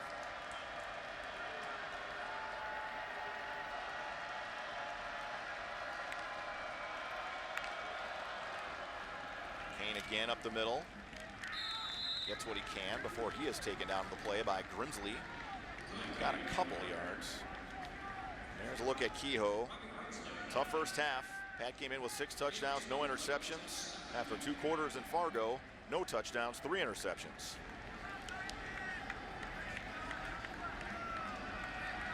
Well, he did throw 14 times, and 8 of them were caught. 5 by his team, 3 by the other team. Quarterback numbers brought to you by the North Dakota Beef Commission. And it's Kane dragging a man across the 35 up to the 36-yard line. When you get throttled that hard in the first half, when you come out in the second half, you just have to establish some of the things that are based to what you want to do this year. And so it's not a surprise at all to see the Blue Hens here trying to establish a little bit on the ground. It's like play action passes don't work if there's no success on the ground. And so this is back to the basics at this point for Delaware. 3rd and 7. Bison bringing pressure. Here they come. Kehoe took a shot. Tried to get it out to Dejon Lee. Incomplete.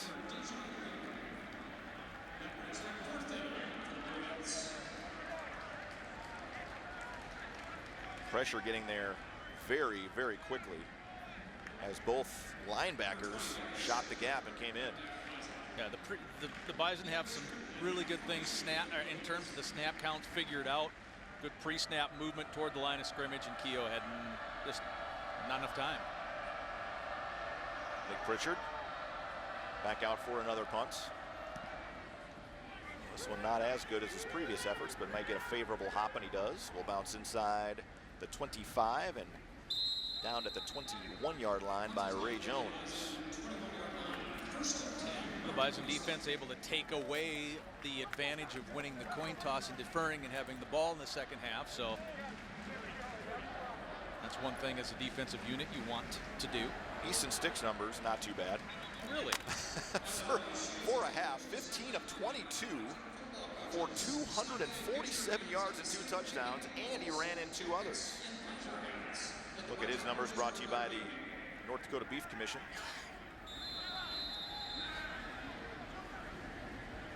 You're right. Ground game here to start. Reeder coming in to make that tackle after a short game. You also see number 5 Bell on the bottom of that pile, Charles Bell. We talked a little bit about him earlier, in that, I mean, the fact he's playing again is really borderline remarkable. He broke a vertebrae. He's a 3-year captain, and it happened last year against James Madison, and they didn't know, it was obviously serious. He didn't play again, but they didn't know if he was ever going to be able to play again.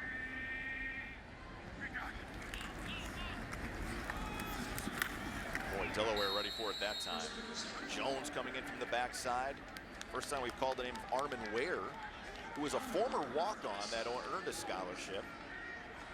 He played as a true freshman, as a walk-on. Remarkable what he's been able to do as a linebacker, has kind of moved to defensive end. Nodak Insurance Company replay. Danny Rocco, when he was at Richmond, said, I noticed this kid in the way he attacked the game while playing against Delaware when he was the head coach at Richmond. So he noticed him. He's small, but he's full of energy. 3rd and 10. Stick across the middle behind Darius Shepard, incomplete, and a 3-and-out for NDSU. We talked about James Madison, LT. They're good. They are good. And Delaware probably gave JMU their best game last year. 20-10 was a score. It was in doubt in the 4th quarter. The Blue Hens defense really was able to contain JMU throughout most of that game. Hard-fought win for the JMU squad out there. Beaks. Garrett Wegner. Low snap. Rusher came. Still got a pretty good punt off. Taken by Papale. Splits a couple of tacklers before he is eventually taken down. Michael Tutsi in on that tackle along with Hendricks. We'll step aside. 10:49 to go, 35-0 on the Ag Country Farm Credit Services scoreboard.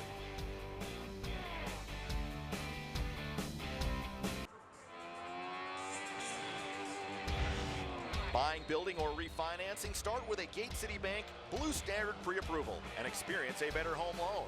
Get started today at gatecitybank.com for a better way of life. Member FDIC, equal housing lender. Flags come flying, and a false start on Delaware to start this drive. We'll back him up 5.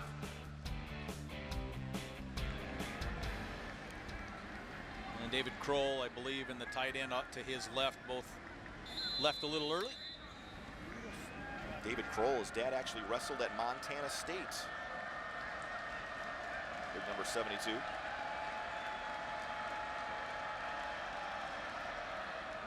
Kane bouncing it out. Marquise Bridges slows him down, and a whole bunch of Bison come in to help, including James Hendricks. Gain of 1. On that last hunt, James Hendricks came off. It didn't quite look like he was right or feeling right, but you can see he was out there on that this defensive possession and right in there on that play. So whatever he may have tweaked is not bothering him, but that does look like that is bothering Kane as he limps off to the sideline. Leading rusher for the Blue Hens.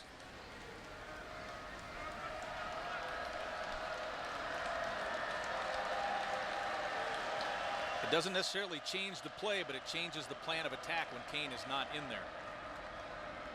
Kehoe time. Tried to loft it into Walker between a couple of Bison defenders. Overthrown, incomplete. Let's go to Ryan Gellner. Hey guys, homecoming weekend. Steve Nelson, the former Bison, 14 years in the NFL, 3-time Pro Bowler for the Patriots, retired jersey for the Patriots. Welcome back. Oh, thanks. It's great to be back here. What an atmosphere. You, since you have left the NFL, have done some coaching and done a couple other things. Just catch up to speed on what you're doing now. Well, right now I'm working for the last 13 years I've worked for a computer company outside of Lincoln, Rhode Island, Lighthouse Computer Services. Mostly made up of ex-IBM guys, about 100 employees. I'm not technical at all, believe it or not, but I'm in like business development and public relations. You come back to a place like this that was really good to you, North Dakota State. You look around, things have changed, but Bison football is still Bison football. You know, I'm so proud of this whole the school, and you know, come and watching today. You know, they're so poised. You know, they have such a good plan, and then they deliver on the plan, and they've got, you know, athletes, and they can play in space, and they got a quarterback who makes great decisions. You know, it's really great to, you know, be an ex-player, to, you know, just be here and, you know, feel the you know, the intensity, and it's awesome. Can you talk real quick about just the family that is those former players that have gone through what you've gone through? And I'm sure you've experienced that this weekend. Absolutely, and you know, it's great to see your old teammates. You know, the stories always change, you know, and you know, the good ones you weren't in, but the bad ones you were. But it's funny, you know, football is such a great sport as far as developing memories and relationships, and I think, you know, we played 45, 50 years ago, and you still share those memories. You might not see them for years, but you think about them often. And especially when you have a program, you know, like North Dakota State, that, you know, it's not a big deal to be 500. It's not a big deal to win the homecoming game. You know, our goals are to win championships, and just like this team is. So it's a very special place to play football. We appreciate you taking the time, and once again, welcome back. I appreciate it. Thank you very much. Bison legend Steve Nelson, guys. All right, thank you so much, Ryan. Part of the First International Bank and Trust Sideline Report. Good to see Steve back. Had a great career in the NFL. And I like the word that Ryan chose there, legend, because he is. He is. Papale picked up a 17-yard gain on a reception to get a first down. Here we are in 3rd and long again. Oh, Menard. Flag came out. He may have gotten there a little bit early, because he left a little bit early. You think that's what he either had that timed perfectly or he jumped the gun? Just a little bit, I think, for 96. Yep, flag came out. Offside. Defense number 96. 5-yard penalty. Still 3rd down. It's hard enough to block Greg Menard when he gets off. I can't imagine if you're David Kroll trying to stop him when he has a half step on him. Well, Menard did pick up a sack earlier today. He's chasing Phil Hansen, Kyle Emanuel, and Jerry Dahl. They all have 41 career sacks. You talk about some really good past Bison players. That's a good list, too. Menard trails that trio by 11. Timeout, Delaware. Delaware. That's their first of the half. We'll step aside. It'll be a full as well. media timeout. 7:4 to go in the 3rd quarter. Still a 35-0 lead for NDSU.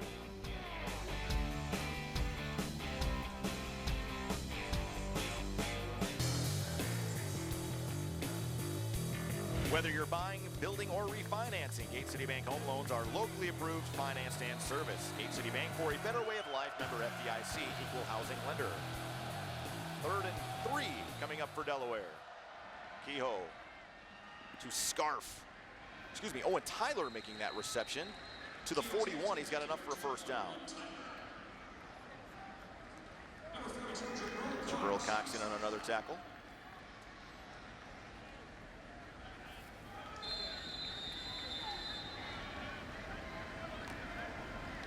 First and 10 for Williams.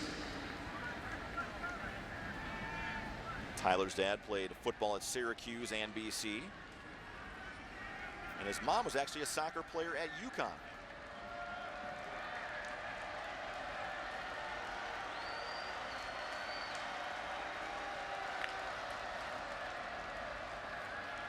Kehoe actually has time. Launching downfield. Tipped, still in the air. Oh boy. Levi Jordan, Dan Marlette. There was a bunch of guys in that area along with Marquise Bridges, who originally had his hands on it. That ball a little bit underthrown. Yeah, Bridges is the guy that had his hands on it a couple of times, it looked like. But Kehoe did have some time to at least get the ball downfield. If Bridges could have got the second hand on the ball sometime, and then Dan Marlette makes a late lunge for it.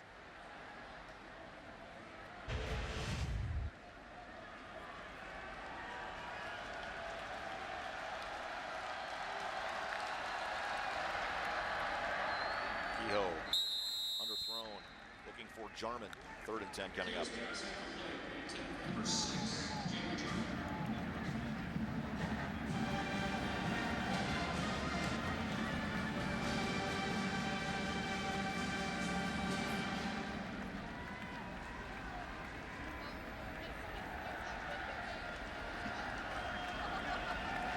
Delaware has not had a lot of opportunities for points.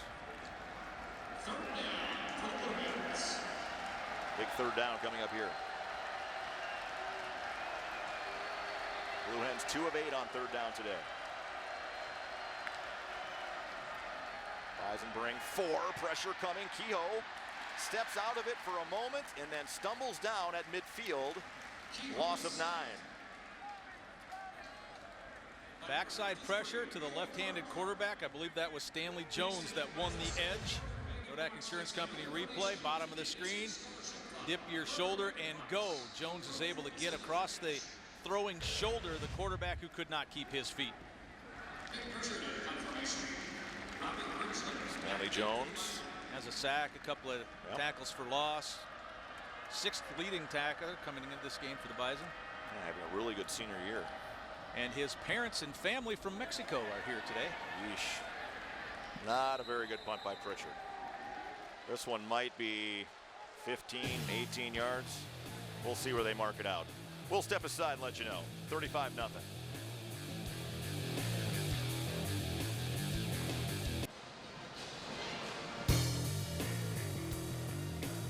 There is a look at the family of Stanley Jones and LT. They had to come a really long way to watch Stanley.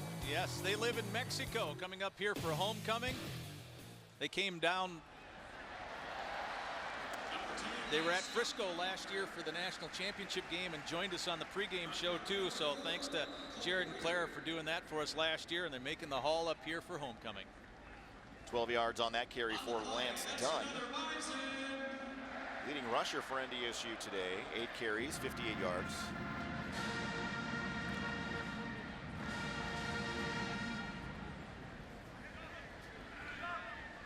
Three receivers in the formation here on 1st and 10 from the 47. Stick to throw. Kane open at the 30, puts on the brakes, and then taken out of bounds on the play by Colby Reeder. Desmond Kane having a good football game today. 4th reception for Desmond. Kodak Insurance Company replay. Here's an isolation on Kane. The pass is just going to go in the window over the linebacker Reeder. And in front of the defensive back, Kane is in the right spot at the right time. Stick gets him, and it's good to see Des back in there because he did come off the field kind of hanging his left arm there early in the first half. So good to see him back out there. 29 yards on that passing play as NDSU gives it back to Dunn. Another good surge on the line. Here, let's revisit one of the reasons why I think the Bison have been so successful today. And this is an isolation here of a touchdown. I want you to watch Stick's head. He will look off this way, and they isolate Anderson on the running back for the touchdown. Here it goes.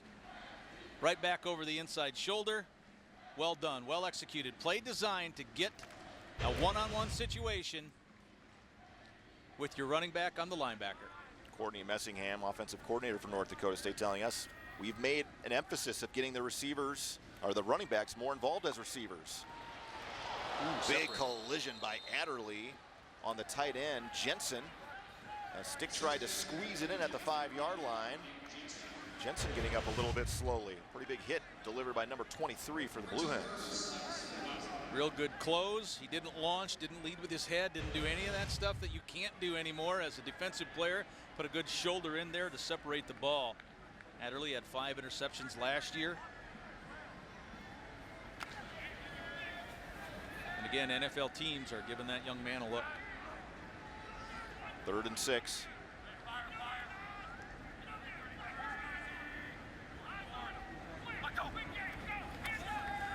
Delaware bringing pressure, dropped off across the middle to Jensen. I think he's going to be short of a first down by a couple of yards to the 16-yard line.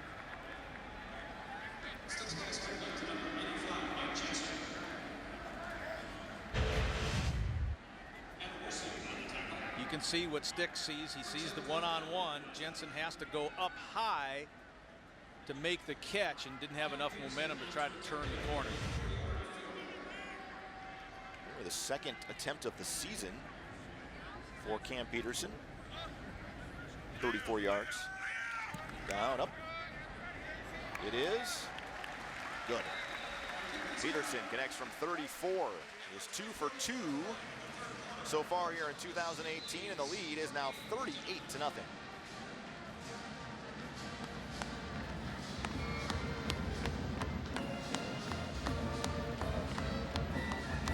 Let's take a look at the North Dakota Soybean Council fun facts. Did you know soy is good for menopausal women? It reduces cotton flashing, protects against osteoporosis, and reduces risk of coronary heart disease. A fun fact brought to you by the North Dakota Soybean Council.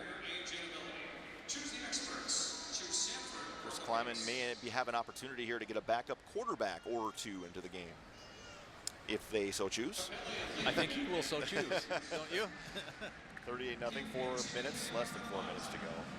Trey Lance, the true freshman out of Marshall, we saw him last week against North Alabama, ran for a 44-yard touchdown. Holden Hotchkiss played in the first game against Cal Poly. He also ran for a touchdown. This from 12 yards out. Yeah, Holden's the redshirt freshman, Trey the true freshman. Peterson bounces this one down to the 4. Lee finds a crease. C has really good speed, this sophomore. Finally taken down. Finished off on the play by Trey Fort. Backup defensive back. Played his high school ball at Fargo Shanley High School. Interesting to John Lee, he went to Army. Was going to play there, didn't really play. Then he transferred to Delaware, had to sit out a whole other year. So it's been 2 years since he's played football of any sort. As we take a look at the Bobcats scoring recap, 6 plays, 49 yards, and about 2.5 minutes as Peterson connects from 34.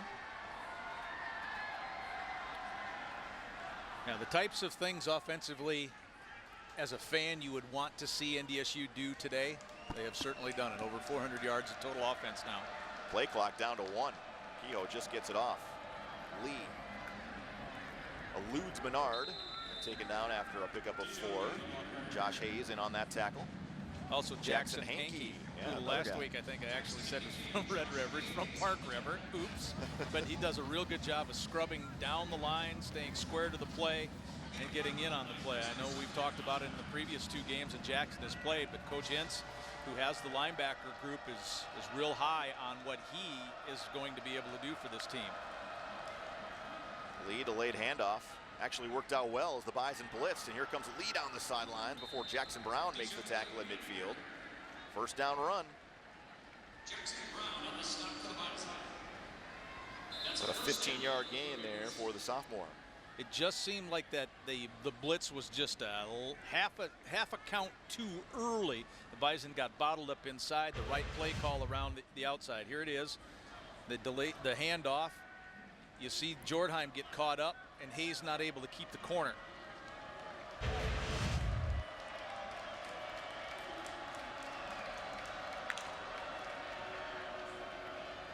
First carry of the day for Corey Spruill.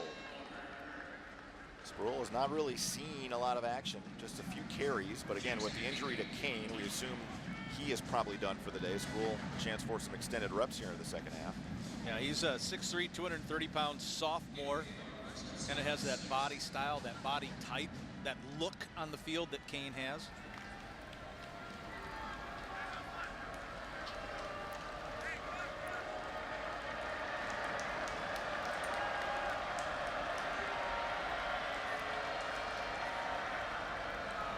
Kehoe hit again as he threw. That was Hankey coming in on the delayed blitz. There just shows you the difference in terms of timing up the snap. That previous snap where Lee got the first down, it wasn't quite timed well. This time, Hankey makes his read. Nobody's coming my way. I'm on a delayed blitz. I've got no run responsibilities. I'm going after the quarterback.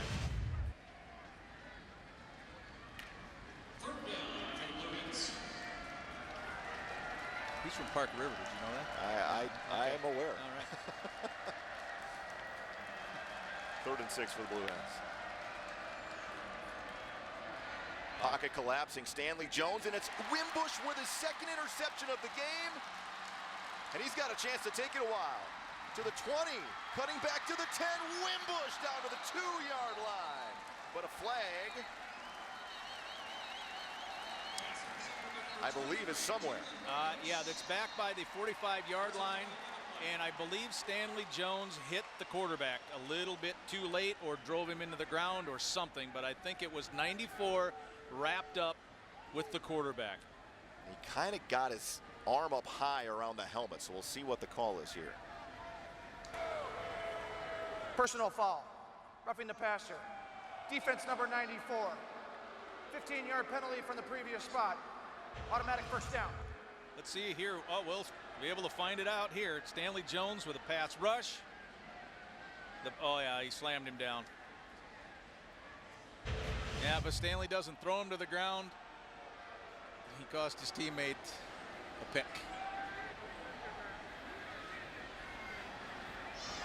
Now, the ball was clear. The ball was out. A little extra action on the quarterback. And for Wimbush, again, this guy has waited all 4 years he's played to get an interception. Finally got his first today. He almost had his second. Should have. And he's out of breath after making that long run about 70 yards downfield. One-on-one coverage. Grimsley goes up and knocks it away from Joe Walker, incomplete. Kehoe taking a shot there. Looked like some pre-snap movement on one side of the ball or the other. No flag. No, left side of the offensive line or right side of the defensive line. This is an isolation, just a fly route. He's running straight up, knowing he's going to go up to try to win the jump ball against Grimsley. Robbie knocks it away, or I guess Rob now, as we found out in the. It is Rob Grimsley. Yeah. We talked to him this week, and he said, well, everybody calls me Rob. No one calls me Robbie. It's going to be a tough thing to change after 4 years. The late handoff again, and Spruill was drilled. Right into Menard. Menard's on a pass rush go route from the high side. Bellies out, and they come right back into him and drills him. See, nobody picks up Menard. They don't think, the play is designed to run inside of him, and he just drills it. Wham. Got it.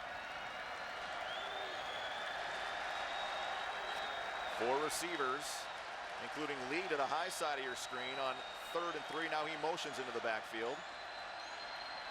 Lee, the intended target, he was open. But again, misfiring as Kehoe will bring up 4th and 4, and you'd think that maybe the Blue Hens will just leave the offense on the field here. I think we're starting to see Kehoe get a little happy feet of some repeated hits, because he wasn't in real danger of getting blasted on that play, but he moved his feet and threw it out early and threw it into the turf. And I think the Bison are getting to him.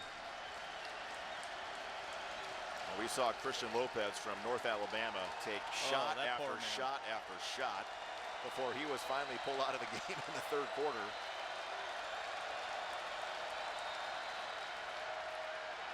Kehoe under trouble again. Fumble picked up. I think it was Caleb Butler that fell on the football at the 50-yard line.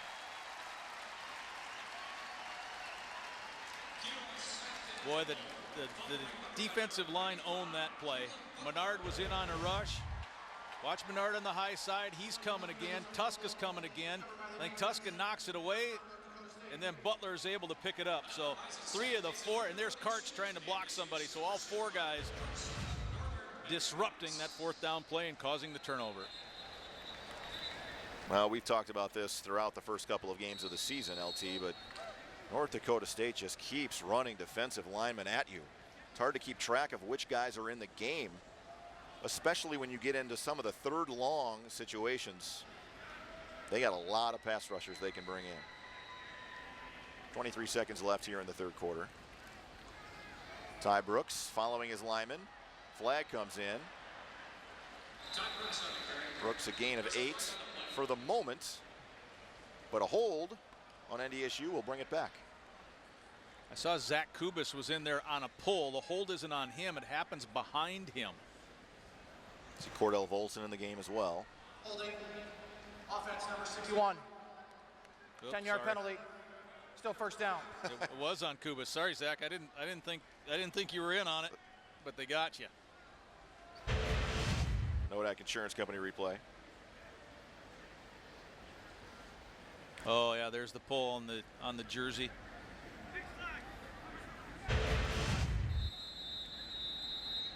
Zach, the sophomore from Dickinson, played at Trinity High School. Well, the Bison don't have to snap it again, and they appear like they will not. 38-0. North Dakota State leads as we head to the 4th quarter here in Fargo on homecoming. It's been all Bison here this afternoon.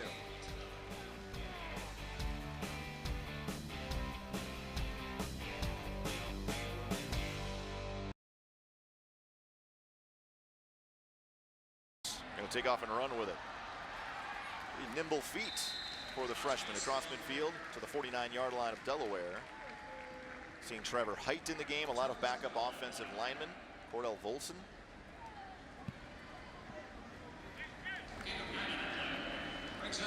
Josh Babich and Noah Gindorf, part of that tight end group, switching positions now. Babich out, Gindorf in. Luke Bacon and Dylan Radens remain in the game.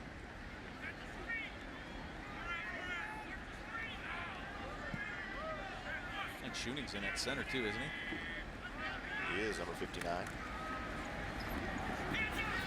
Hotchkiss.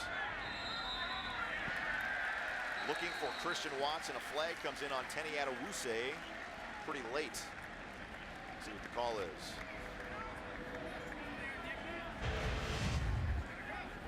It'll be off to your right as you look at it. Hotchkiss tries to move people with his eyes, and the contact had happened prior to getting the ball there. Adewuse waved it off and then looks back at the official just to make sure a flag wasn't coming, and it was. Defense number 8. The ball will be placed at the spot of the foul. Automatic 1st down. He's a kid who was a former quarterback too, converted from the offensive side to the defensive side and in the starting lineup. Well, there's a lot of seniors on this Delaware team and a lot of in-state kids as well. Cofield. Cofield around the edge. Hit hard there by Ray Jones on the sidelines after a pickup of 4. It takes so much work to come back from injuries, and so when you see Adam Cofield out there getting a chance to carry the ball, we know that, you know, special teams wise he's a big part of that, but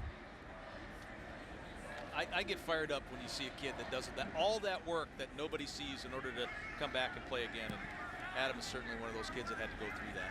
Cofield's playing behind 3 really good backs. There's a lot of places he would get more carries than he does. Coach is very happy with his progress. And again, he's still a youngster, has a couple of years when guys like Dunn and Anderson are gone. Yeah, and if you haven't heard us talk about Seth Wilson, we won't today. We didn't last week. It's going to take him a little bit longer to try to come back and be full speed.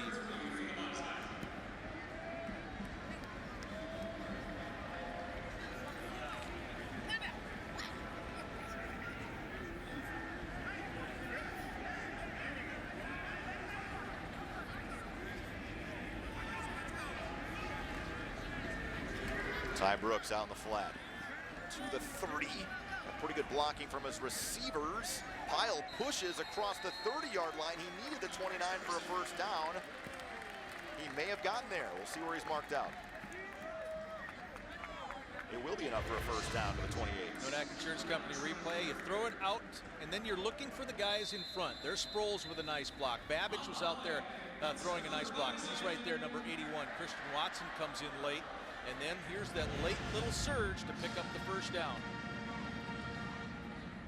More to do with the kids blocking than the guy running it after the catch. And Ty'd be the first one to probably tell you that. Brooks again, not much there. Taken down to the backside by Drew Nichols.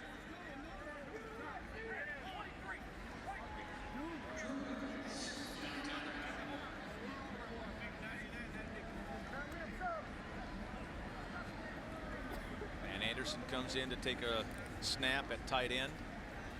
Trey Ford is in there as well, isn't it? Yeah. Or no, Trevor Height, excuse me. He's playing the slot on the high side.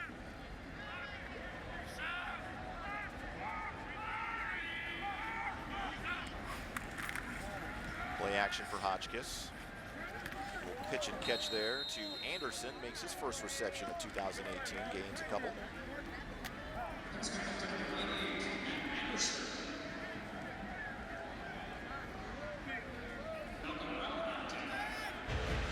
Malcolm Brown on that stop, but not hurt a lot from number 1. Brown is a pretty big tackler, a guy that has been a safety, has been a corner, had a brother that ran track at Clemson, a dad that played football at Towson. Had a game-high 11 tackles last week against Cornell. Yeah, third leading tackler through the first 3 games for Delaware. Hotchkiss take off and run with it again. Not going to get away from Reeder. Down to about the 22-yard line.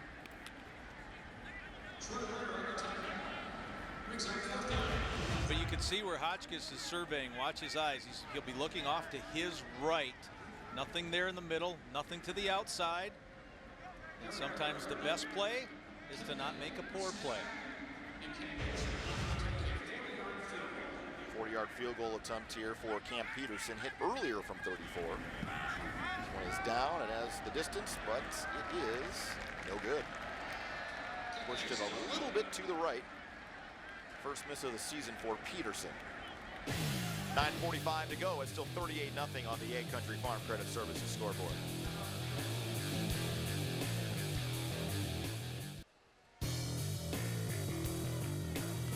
Whether you're buying, building, or refinancing, Gate City Bank home loans are locally approved, financed, and serviced. Gate City Bank, for a better way of life, member FDIC, equal housing lender.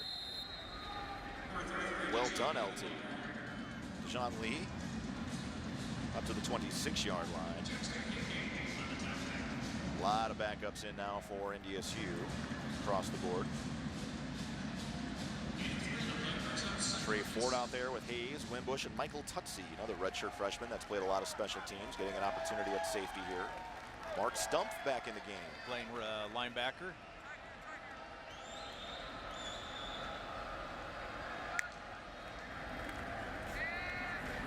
Kehoe dropping it off to Papale, who's got some room to run. Papale to the 50-yard line inside Bison territory at the 46.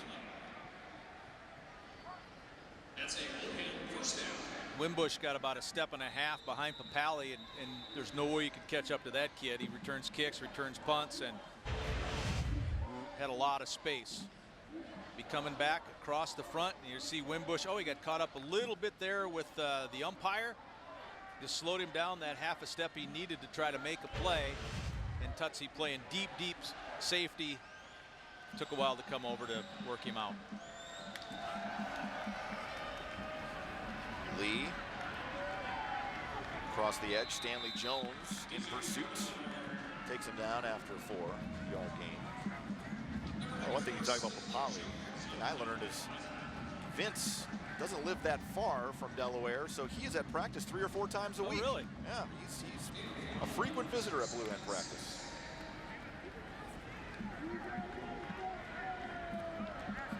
Greg Kinnear is the one who played the character of Dick Vermeil, the Eagles head coach in that movie as well. Lee again, getting some extended work. Jack Darnell, Jackson Brown take him down after a few yards. 3rd and 2 coming up. Darnell, second guy there. Brown, first guy there. Important reps for guys like Jackson Brown, who's in there backing up both Will and Sam linebacker positions. So it's real important for him to just technically learn the things he needs to do from 2 very different positions. And again, a converted safety, and the reason he's backing up both is because Aaron Mercadell is lost for the year due to a torn ACL. Spruill met right in the hole by Hankey, was able to slip out of that tackle and get the first down to the 31. Yeah, Hankey with a pretty good pop. And then Spencer Wagey had to come over and finish it off, but he did an excellent job of keeping his feet and keeping his momentum going. We got Derek Tuska.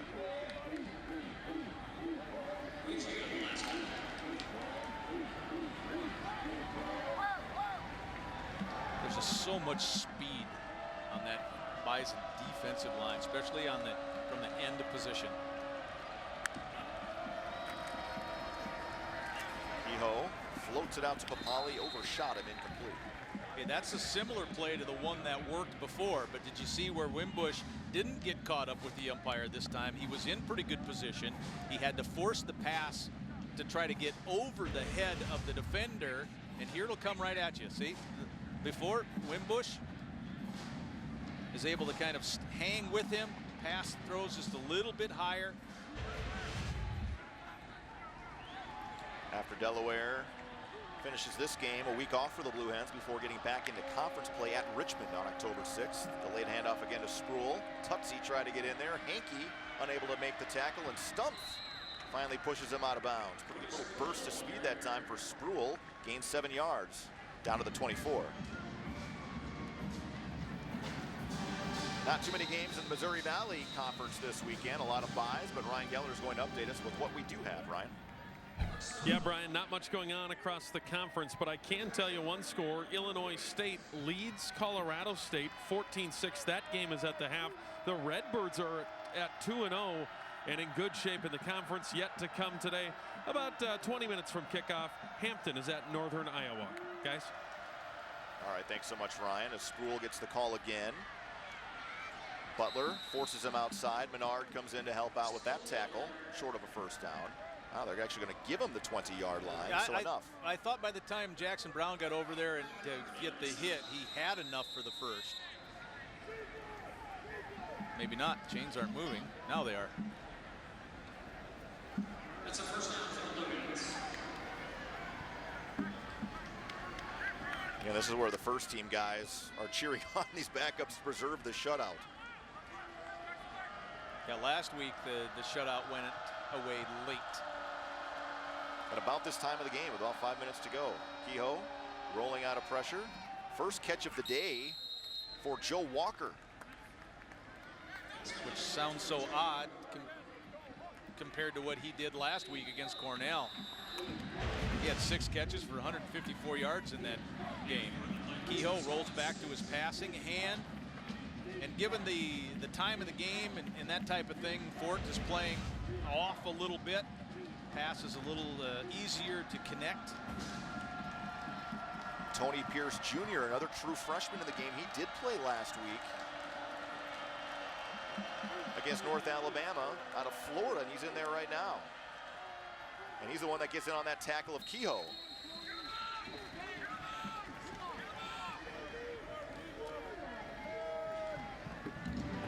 Here's a guy that committed pretty early in the process, 6 foot, 231 pounds, out of Lake Alfred, Florida. Get a good look there of Adam Aho. Quinn Aho.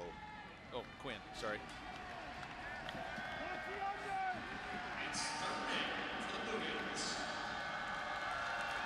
This week I said his first name wrong. Last week he said his last name wrong. Sorry, Quinn. Right. Quinn Aho. One of his teammates say Quinn Aho kind of looks like Maui from the movie Moana because he's grown out his hair to look like Maui. Kehoe. Throwing to the corner. Papale, just coming out of his break, didn't see the football until it was by him, incomplete. I think if you're going to catch that ball, you're going to be standing out of bounds when you grab it. I think if this sailed too far to make a connection. So a field goal attempt coming up here for Frank Rago, who has 4 of 7 on the season. Missed from 45 last week against Cornell. Does have a long of 48 against Rhode Island this season.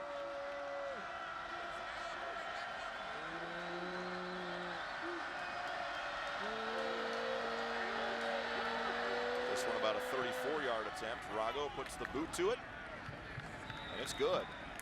Rago connects. First points of the afternoon for Delaware. Come at the 4:12 mark in the 4th quarter. It's 38-3.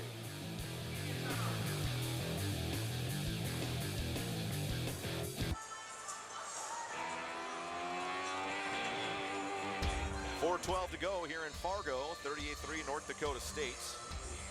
Frank Rago good from 33. His 5th field goal of the season. Interestingly enough for Rago, his mom and dad kind of work in our business. They both work at NBC Universal. He's editor and producer. Fair catch, called for and made by Bruce Anderson. And we'll step aside one more time.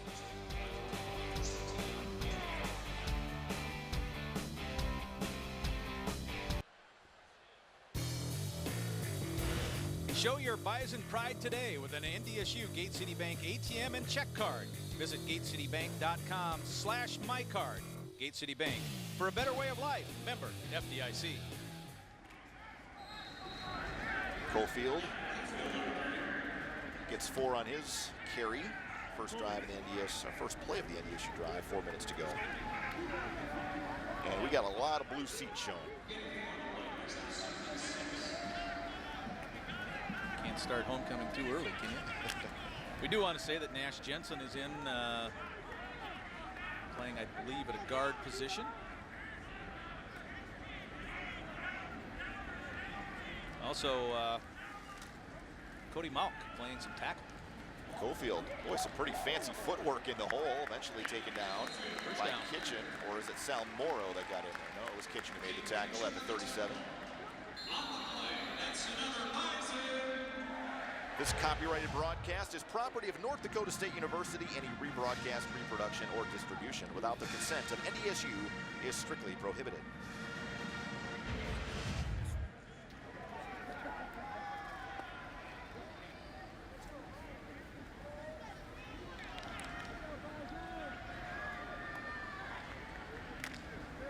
Costner Ching. I think that's the first time I've seen him go in. Playing fullback right now. That's right. From Castlewood, South Dakota. I've been there. Boy, another great move by Cofield. Adam Cofield has to outrun Adderley, and he got through one tackle down to the 4-yard line. Finally taken down by Butler. Boy, great run for the sophomore. Nodak Insurance Company replay. Cofield will burst through the line. Really nice kind of jump to his right and then a burst of speed. And here's where I first thought he'd go down. He keeps his feet, but he couldn't keep enough momentum to go, and Brown runs him down.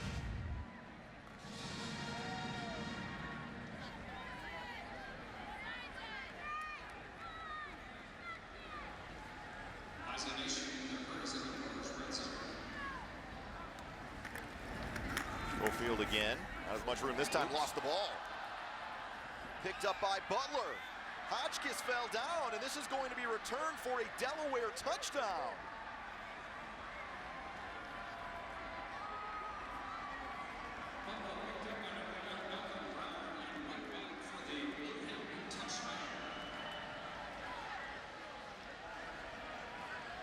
There's nobody around to try to make the tackle.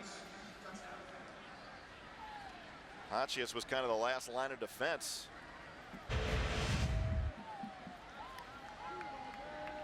Here the ball gets knocked away from Cofield. And there goes Hotchkiss. He slips down. He's got a convoy of about 5 Blue Hens with him to the end zone.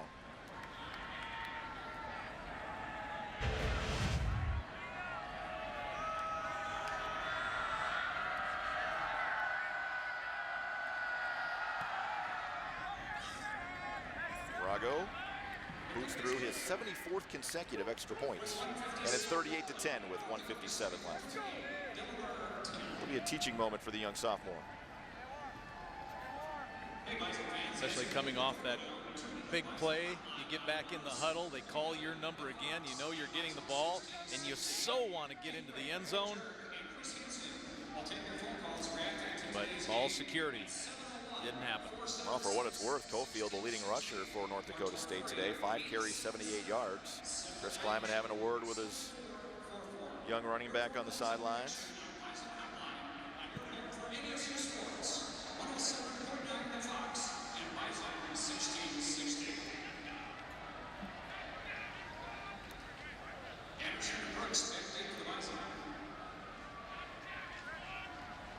A few fans still hanging around, LT.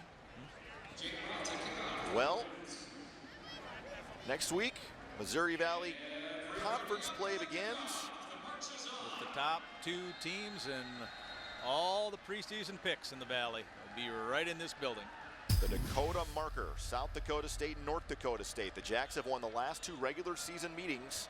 They will meet next Saturday, 2:30 here at the Fargo Dome. Pre-game show starts at 1:30 all across the KVOI, KFYR Bison Television Network. Anderson again calls for the fair catch and makes it. There is one common theme I would think that the people back around the Delaware area and the people here have in common, and that's a young man by the name of Carson Wentz. Because Lincoln Financial Field is probably a 40-45 minute drive is all away from the Delaware campus, so there's a heavy Eagles influence there, and obviously since Carson got drafted by Philadelphia and all the success he had up prior to his injury last year, there is a ton of Eagles fans now through Carson Wentz here, so that's a little bit of commonality. Now, we haven't mentioned it, LT, but we head to Delaware next year. We do. It's a fun to go out there. It's a home and home, and they're putting $60+ million worth of improvements into that stadium. And we had a chance to catch up with Scott Day, sports information director from Delaware, and he told us that there's a good chance that the press box will be done. And he said, you should be thankful because we probably have the worst press box in the FCS. So a little bit of a makeover coming at Delaware, where they certainly support FCS football, have 20 playoff appearances. I have a question. Are we counting Youngstown? Because we're nowhere near a press box when we were there. We were on top of the roof. Does that count as a press box or not? Yeah. Because it's impossible to get worse than that. Impossible? Yes, impossible. It would be tough to top. Okay. I will say that. I'm going with impossible.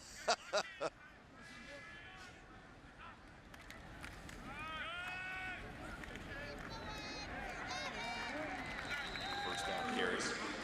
Sabian Clark, another true freshman. Bishop Heelan High School in the Sioux City, Iowa era. And boy, this guy was recruited by some heavy hitters. Iowa and Iowa State both offered him scholarships. And for whatever reason, it was North Dakota State that won him. And boy, you look at him, pretty good looking true freshman. Really big kid. is. He's listed at 6'1", 199, so he's right at 200 pounds. And so Coach Kramer, hasn't had a boatload of influence on his body yet. Well, you watch his high school tape and you're just blown away by what you see. I mean, you see the burst right there and the strength. And again, after a whole off season, will definitely be a young man to keep your eyes on. As you mentioned, that doesn't include Seth Wilson, who's still trying to nurse his way back from a hamstring injury. That will be the final play of the game here today. North Dakota State racks up nearly 530 yards of total offense, a majority of that coming in the first half. 287 through the air, 236 on the ground, and it's a 38-10 victory as the Bison finish non-conference play 3-0. What a first quarter performance. 14-point lead after the Delaware offense only ran one play. So the Bison took the opening kickoff and scored. Jabril Cox jumped a little out route and scored on an interception.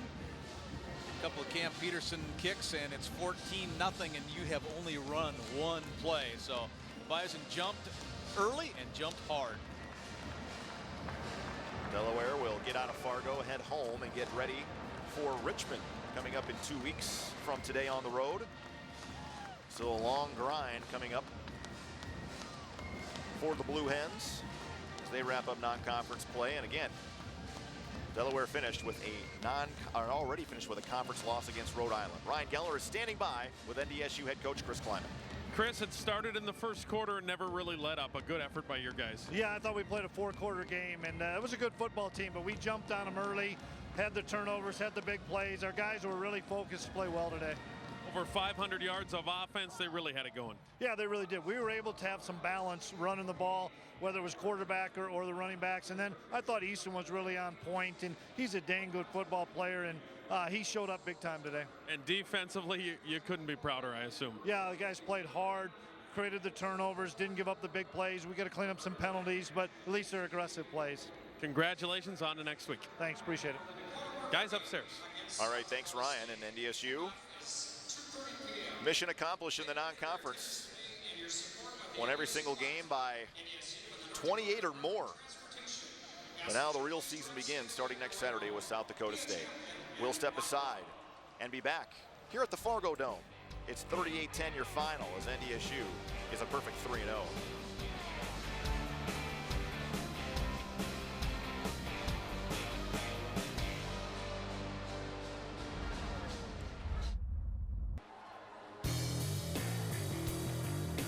Welcome back to the Fargo Dome. North Dakota State 38-10 victors over Delaware to finish up non-conference play. Thanks for joining us here across the KVLY KFYR Bison Television Network. Brian Shaw and Lee Timmerman with you. And North Dakota State, we've seen the Bison snowball teams in the past, and unfortunately for Delaware, fortunately for them for Delaware today, the Blue Hens found themselves in too big of a hole to climb out of early.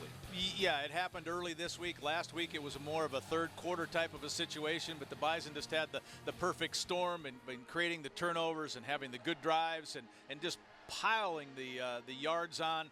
No matter what Delaware tried, they didn't try to pressure Stick probably enough. He had all kinds of time to pass and was very efficient with it. So, yeah, that was an outstanding offensive performance we witnessed today.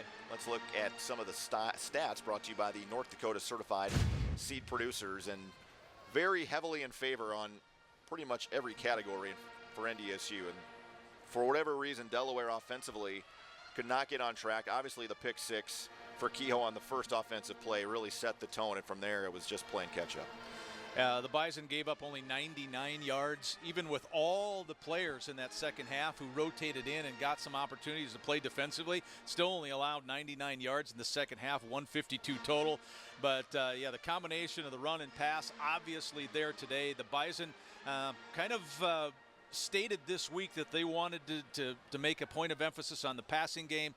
That was efficient. The ball came out of Stick's hands really well, and anything they tried worked. And as an offense, you just build so much confidence when that's the case. Yeah, one thing that we should talk about too when it comes to Easton Stick in the passing game, 9 different receivers caught passes today, so the Bison spreading it around a little bit, which certainly bodes well going into conference play next week.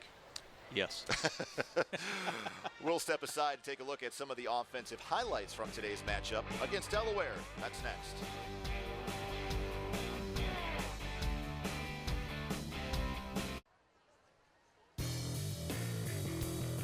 Back at the Fargo Dome, North Dakota State takes care of business, jumping all over Delaware, leading 35-0 at half. 38-10 is the final. Thanks so much for joining us here this afternoon. Brian Shaw and Lee Timmerman wrapping things up from here at the Fargo Dome. And LT, the offense, we talked about it, just got rolling. The tone was set with that opening drive, 75 yards down the field, doing a lot of that damage through the air. And I think, as you had mentioned before we went to break, that was a point of emphasis coming into today. It certainly was. It was a thing of beauty on the offensive side, and there are a ton of offensive highlights in this particular game. I mean, like during the break, we said if we wanted to show them all, we might be here till sundown. But here's Lance Dunn able to bounce it outside. And outside early in the run game, the Bison were able to do that. And then Stick just had all kinds of time. That's a beautiful throw there to Des Kane, who takes it down inside the red zone. And again, Delaware really did not bring a lot of pressure, so Stick, plenty of time, was also able to use his legs to run in for a couple of scores. That's the first one. And I like that little wrinkle. You fake it to Ty Brooks and throw it back to Brooks in the flat. He makes Reeder miss and picks up almost a first down. And then, again, more aggressive on the ground, I think, with Stick. More so than we've seen this year. This will be a touchdown. Bouncing it to the outside, and we've seen just how fast that young man is. Can outrun a lot of defensive backs to the corner. Darius Shepard, a 49-yard punt return. Good to see the coverage units for North Dakota State and the return teams getting some success. Especially when you get into these conference games, a special teams play or two. That was a beautiful play where they isolated Anderson on Reeder, the linebacker, and then you saw Bruce with pretty good ball skills to get that one. And this time he just waves Freeman to go deep. So much time. Dallas Freeman already has 3 catches over 40 yards this season, and then Ben Ellison tiptoeing the sidelines. Nice back shoulder throw there from Stick. And again, look at how comfortable Stick is back there. And he winds up and gets Shepard. This was right before the half. We thought that might have been a touchdown, and they didn't quite get in. Cam Peterson puts through a 34-yard field goal, and from there, Bison kind of put it on cruise control, took the foot off the gas a little bit in the second half, ran the football, but still a very comfortable victory. Yeah, you can't be more pleased if you're the Bison on how the offense and the defense really performed today, heading into a real critical game to start the conference. No question about that. We'll step aside one more time. Be back to take a look at some of the defensive highlights, meet our player of the game, and take a look at around the Missouri Valley. That's next.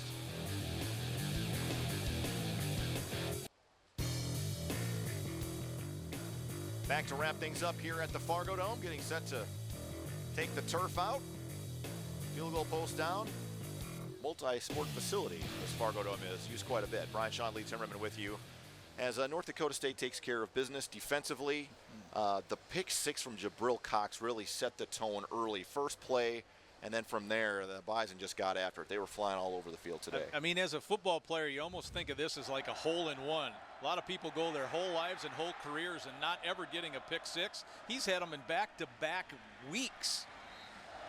And the Bison defense was so good against the running game early. And here's Robbie Grimsley. That's just a poor pass, and he was able to take advantage of it. But the speed on the edge that NDSU has, there was Jabril Cox in on that particular one, but those defensive ends is collapsing. Stanley Jones in there throwing that pass off. There's Greg Menard getting into the legs of the quarterback as he inches his way up the all-time record. Feel happy for that young man, Jalen Winbush, first career interception. But the Bison defense, as much as the offense was on point, so was the defense. There's Kehoe again. That was Caleb Butler, I believe, getting in there, making him move. This time, a forced fumble, where 3 of the 4 defensive linemen all make a part of that turnover play. That was on a 4th down, but he was getting rushed. He was getting knocked around a little bit, and it affected his play today. Only 152 yards allowed by that North Dakota State defense. But offensively, Easton Stick on point, almost 250 yards passing in the first half, a couple of running touchdowns, a couple of passing touchdowns. He's the Nodak Insurance Company player of the game, and he is standing by with Ryan Gellner. Yeah, he sure is, guys. In Easton, early you guys had it going, a couple of rushing touchdowns, got it going through the air. Offensively, the performance you guys probably needed. Yeah, it was good to come out and play that way. I thought we were aggressive. We played fast, and Coach put us in a really good spot to make plays, and guys executed when we had the opportunity. With the running game, particularly with you in the running game, tuck and run, was that in the game plan today, or were there things you saw, or did you just see them and go with them? You know, it always is. We got a couple design runs, a couple read plays that, you know, I got to keep read and try to make it happen. And but, you know, that stuff all is secondary. You know, when the offensive line's moving people and we got backs like Bruce and Lance out on the edge, some of that stuff opens up for me. So it's just about doing your job. Speaking of that offensive line and speaking of the offensive backfield, after last week, and we won't go there, but after last week, I know this had to be important for you guys to prove to yourselves and prove to everybody else. This is the same old NDSU. Yeah, we know we're a good football team, and it was about challenging yourself, challenging the guy across from you and next to you to play well throughout the week and to make sure you're prepared for Saturday. And like I said, Coach Mess had a great plan, and we executed. The Nodak Insurance Player of the Game, it's Easton Stick. Congratulations. Good luck next week. Thank you. Appreciate it. Guys. All right, thanks so much, Ryan. And boy, this young man, I think Chris Kleiman tried to make a point of it going into halftime, saying, look, we got one of the best quarterbacks in the country, and we need to make sure people understand and realize that just because he hasn't thrown the ball very much doesn't mean he's not capable of doing it. No, and he's certainly on the radar of NFL teams who continue to roll through Bismarck. I believe there were 3 teams in this week, again, taking a look at Stick. But Easton talked a little bit about executing on his first touchdown. You had to watch the block there of Ben Elson. He was able to turn the man on the edge. So there, he does his job, allows his quarterback to get in and score. Well, one young man that has found the end zone a couple of times from the defensive side is standing by with Ryan Gellner as well. That's Jabril Cox. 2 games in a row with a pick, finding the end zone again today on the very first play from scrimmage for them. That had to feel good. Yeah, it felt great. Given the momentum to us, 14-0, it felt great. Your defense has met the challenge every single game. Delaware comes in, statistically looks real good, and your defense, again, just sets the tone, Jabril. Yeah, we try to preach that in practice to just go hard and don't let any team get points on the board. And they got 10, so we'll have to work on that next week. Yeah, 10, not too bad, though. Jabril, talk to me a little bit about your game, because you're still young in this, but the game seems to have really slowed down for you. Yeah, that's just playing how I want to. I know the film study that I did, and also the older guys that have helped me out. They've helped me out a lot in taking my game to the next level. Really appreciate the time. Good luck next week. Thank you. Appreciate it. Guys, it's Jabril Cox. First time since 1967, guys, that a player has had an interception for a touchdown in 2 consecutive games. All right, thanks so much, Ryan. And we should mention that the 10 points, 7 of those don't go on the defense. One was the fumble return for a touchdown. So really the defense only gave up 3. So when you look at it that way, that's still pretty good. And three late, yeah, too. 3 very late Frank Rago field goal late in the 4th quarter. So overall takeaway, now we look ahead to South Dakota State. The Jacks are rested. They had a bye week this week. They blew out Arkansas Pine Bluff. Before that, they blew out Montana State. Their game against Iowa State was canceled, but we know that the Jackrabbits are certainly capable of coming in here and playing the Bison tough because they've beaten them the last 2 years. Yeah, I think you just say to this point in the year for NDSU, it's mission accomplished. You get yourself ready. You show other teams some really different looks in those first couple of games that you may or may not use in the conference season, and that conference season's coming up. And Coach Kleiman and this Bison program knows the most important goal is to win the conference. If you win the conference, you are going to have home field in the playoffs, and this is what the Bison have in front of them. It is not an easy start to Valley play. Not at all. South Dakota State at home, then at Northern Iowa, then at Western Illinois. 2 of the tougher road trips certainly in the Valley. And Illinois State playing well today. Certainly are. And then at South Dakota, and that's always a tough place to play as well in the Dakota Dome. As we take a look at some of the other scores around the Missouri Valley. Just 2 other games today. Most teams do have a bye this week, but how about Illinois State at FBS Colorado State winning right now by 15? That would be an impressive win if the Redbirds can go out there and get an FBS win. And, of course, we know in recent years anyway how much that helps your potential playoff stock if you can have that FBS win in your hip pocket. And then UNI trying to find its first win of the year. That game just kicked off probably about 15 minutes ago or so against a Hampton team, and you certainly would have to assume anyway that the Panthers can win that game. Yeah, tough start for UNI on the road at Montana, then at Iowa, a top 25 program in the FBS. So all those programs coming up down the road, LT, but next week is going to be a lot of fun. That's one we all look forward to. That's a circle your calendar game. NDSU this week in the poll. It shouldn't change either. Bison ranked number 1, Jackrabbits number 3. It's always fun when those two teams get together. Two perennial playoff contenders, two teams that's always wants to get after each other as well. And we look forward to bringing it to you next week all across the KVOY KFYR Bison Television Network. Thanks so much for joining us here this afternoon for this broadcast as North Dakota State moves to 3-0 in conference play. We hope you'll join us next Saturday afternoon. Pregame at 1:30, kickoff at 2:30. It's the Jacks and the Bison for the Dakota Marker. For Ryan Gellner, Beth Hool, Alex Egan, Lee Timmerman, and our entire production crew, I'm Brian Shawn saying so long from the Fargo Dome. Enjoy homecoming. We'll see you next Saturday as Valley play begins.